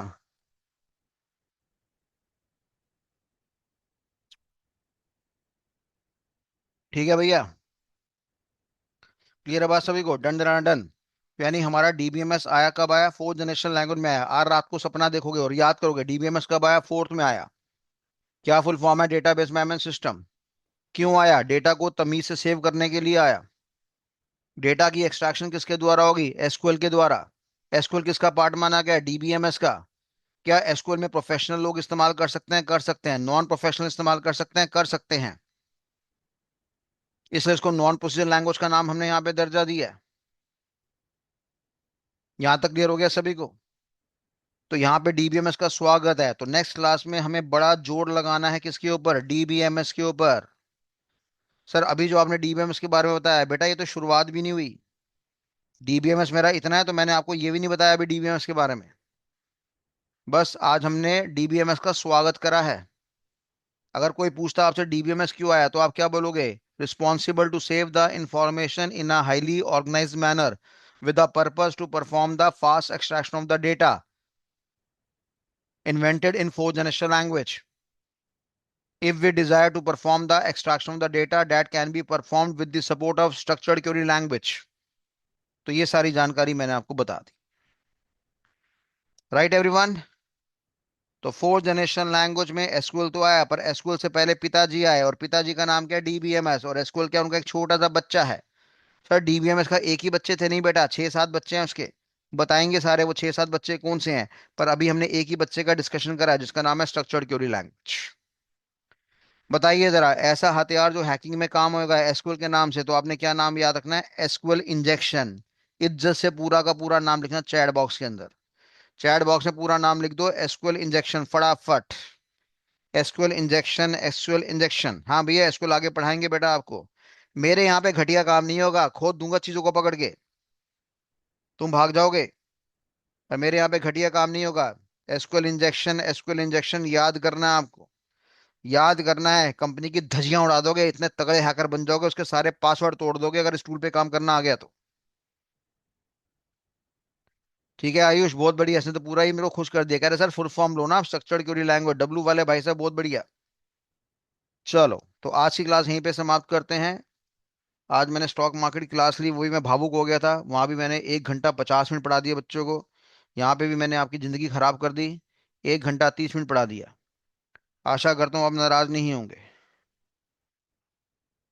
अगर आप नाराज हैं तो एन दबाइए। अगर आप नाराज नहीं है तो टी दबाइए। टी का मतलब है, नहीं, एम दबाइए। एम मतलब मजा आ गया। अगर आप नाराज हैं तो एन दबाइए, नहीं तो एम दबा दिए। एम का मतलब है मजा आ गया, मजा आ गया, मजा आ गया। बहुत बढ़िया। समय समय के साथ मैंने क्या बोला था आपको? आपका आने का पता होगा, 9:05 का पता होगा। मैं तो अभी अपने आप को रोक लेता हूँ। अभी मेरे से 3-4 घंटे और पढ़वा लो भाई साहब। 4 घंटे बाद भी मेरी आवाज में उतनी जान मिलेगी आपको। 50 साल का बूढ़ा आदमी जरूर हूं, पर जान उतनी मिलेगी मेरे अंदर। मजा आ गया, मजा आ गया। चलो, thank you so much, thank you so much. तो अभी हालांकि आपने फीडबैक दे की दिया, बोलने की जरूरत ही नहीं है, पर फिर भी हम अपनी परंपरा पूरी करेंगे और फीडबैक लेंगे। और फीडबैक में हमने तीन रिजल्ट बना रखे हैं, BAG। ठीक है, बी मतलब बैड रहा लेक्चर, ए मतलब एवरेज रहा, और जी मतलब गुड रहा। तो टाइप करिए भैया, क्या रहा लेक्चर, बैड रहा कि गुड गुड रहा। देखो, मैं अपनी वाइफ को भी दिखा रहा हूँ कि वो तो घर पे इज्जत करते नहीं, मेरी बच्चे मेरी कितनी इज्जत कर रहे हैं, देख रहे हो मैडम कैसे बढ़ रही है। तो कल से मेरी इज्जत करना स्टार्ट करो आप लोग भी। देख कैसे बच्चे कैसे खुश हो रहे हैं, देखो, हंस रहे हैं, खेल रहे हैं, अंगूठे दिखा रहे हैं। देखो कितनी वैल्यू आपके पति देव की। चलो भैया, thank you so much, thanks a lot, thanks everyone. Great great great, अगले दिन फिर मुलाकात करते हैं। हमारी क्लास मंडे वेडनेसडे फ्राइडे होती है, रात को 9:05 से। हमारी कोशिश होती है कि हम 1 घंटे में ख़त्म कर दें, पर हम कई बार भावुक हो जाते हैं और टॉपिक हमें खींच के लेके चला जाता है। ठीक है भैया, यूट्यूब को फॉलो कर लेना। ठीक है जी, इंस्टाग्राम को ज्वाइन कर लेना। यूट्यूब का वीडियो कोई देखो भी मत, तभी लाइक दबा देना, जबरदस्ती दबा दिया करो, कोई दिक्कत वाली बात नहीं। इंस्टाग्राम में कोई पोस्ट है डाल दिया करो। नहीं बेटा, 2 घंटे क्लास रखूंगा, काफी सारे बच्चे भाग जाएंगे, क्योंकि काफी सारे बच्चों को रात की नौकरी होती है बेचारे, पता अभी आधा मेरे ख्याल 40-50 बच्चा तो निकल गया था। जैसे ही 10:15 बजे थे, निकल गए थे, मैं समझ गया था। इंस्टाग्राम का आईडी मैंने बताया था, www.instagram.com// आपका लक्ष्य एजुकेशन। तो चाहे आप इंस्टाग्राम की बात करो, चाहे आप यूट्यूब की बात करो, नाम हमारे चैनल का क्या है, लक्ष्य एजुकेशन। क्योंकि जब मैं देखता हूँ ऐसे ऐसे बच्चे यार 1-1 लाख सब्सक्राइबर लेके बैठे हैं, आता कुछ भी नहीं है, तो मैं समझ जाता हूँ वो फेक हरकतें कर रहे हैं, पर मेरा फेक हरकत करने का मन नहीं करता। तो इंस्टाग्राम में बेटा ये आ जाएगा हमारे पास, और यूट्यूब की बात करेंगे तो बस @ का साइन आपने आगे लगाना है, और बाकी सारा हिसाब किताब आपका यहाँ पे बन जाएगा। चलिए, good night everyone, bye bye.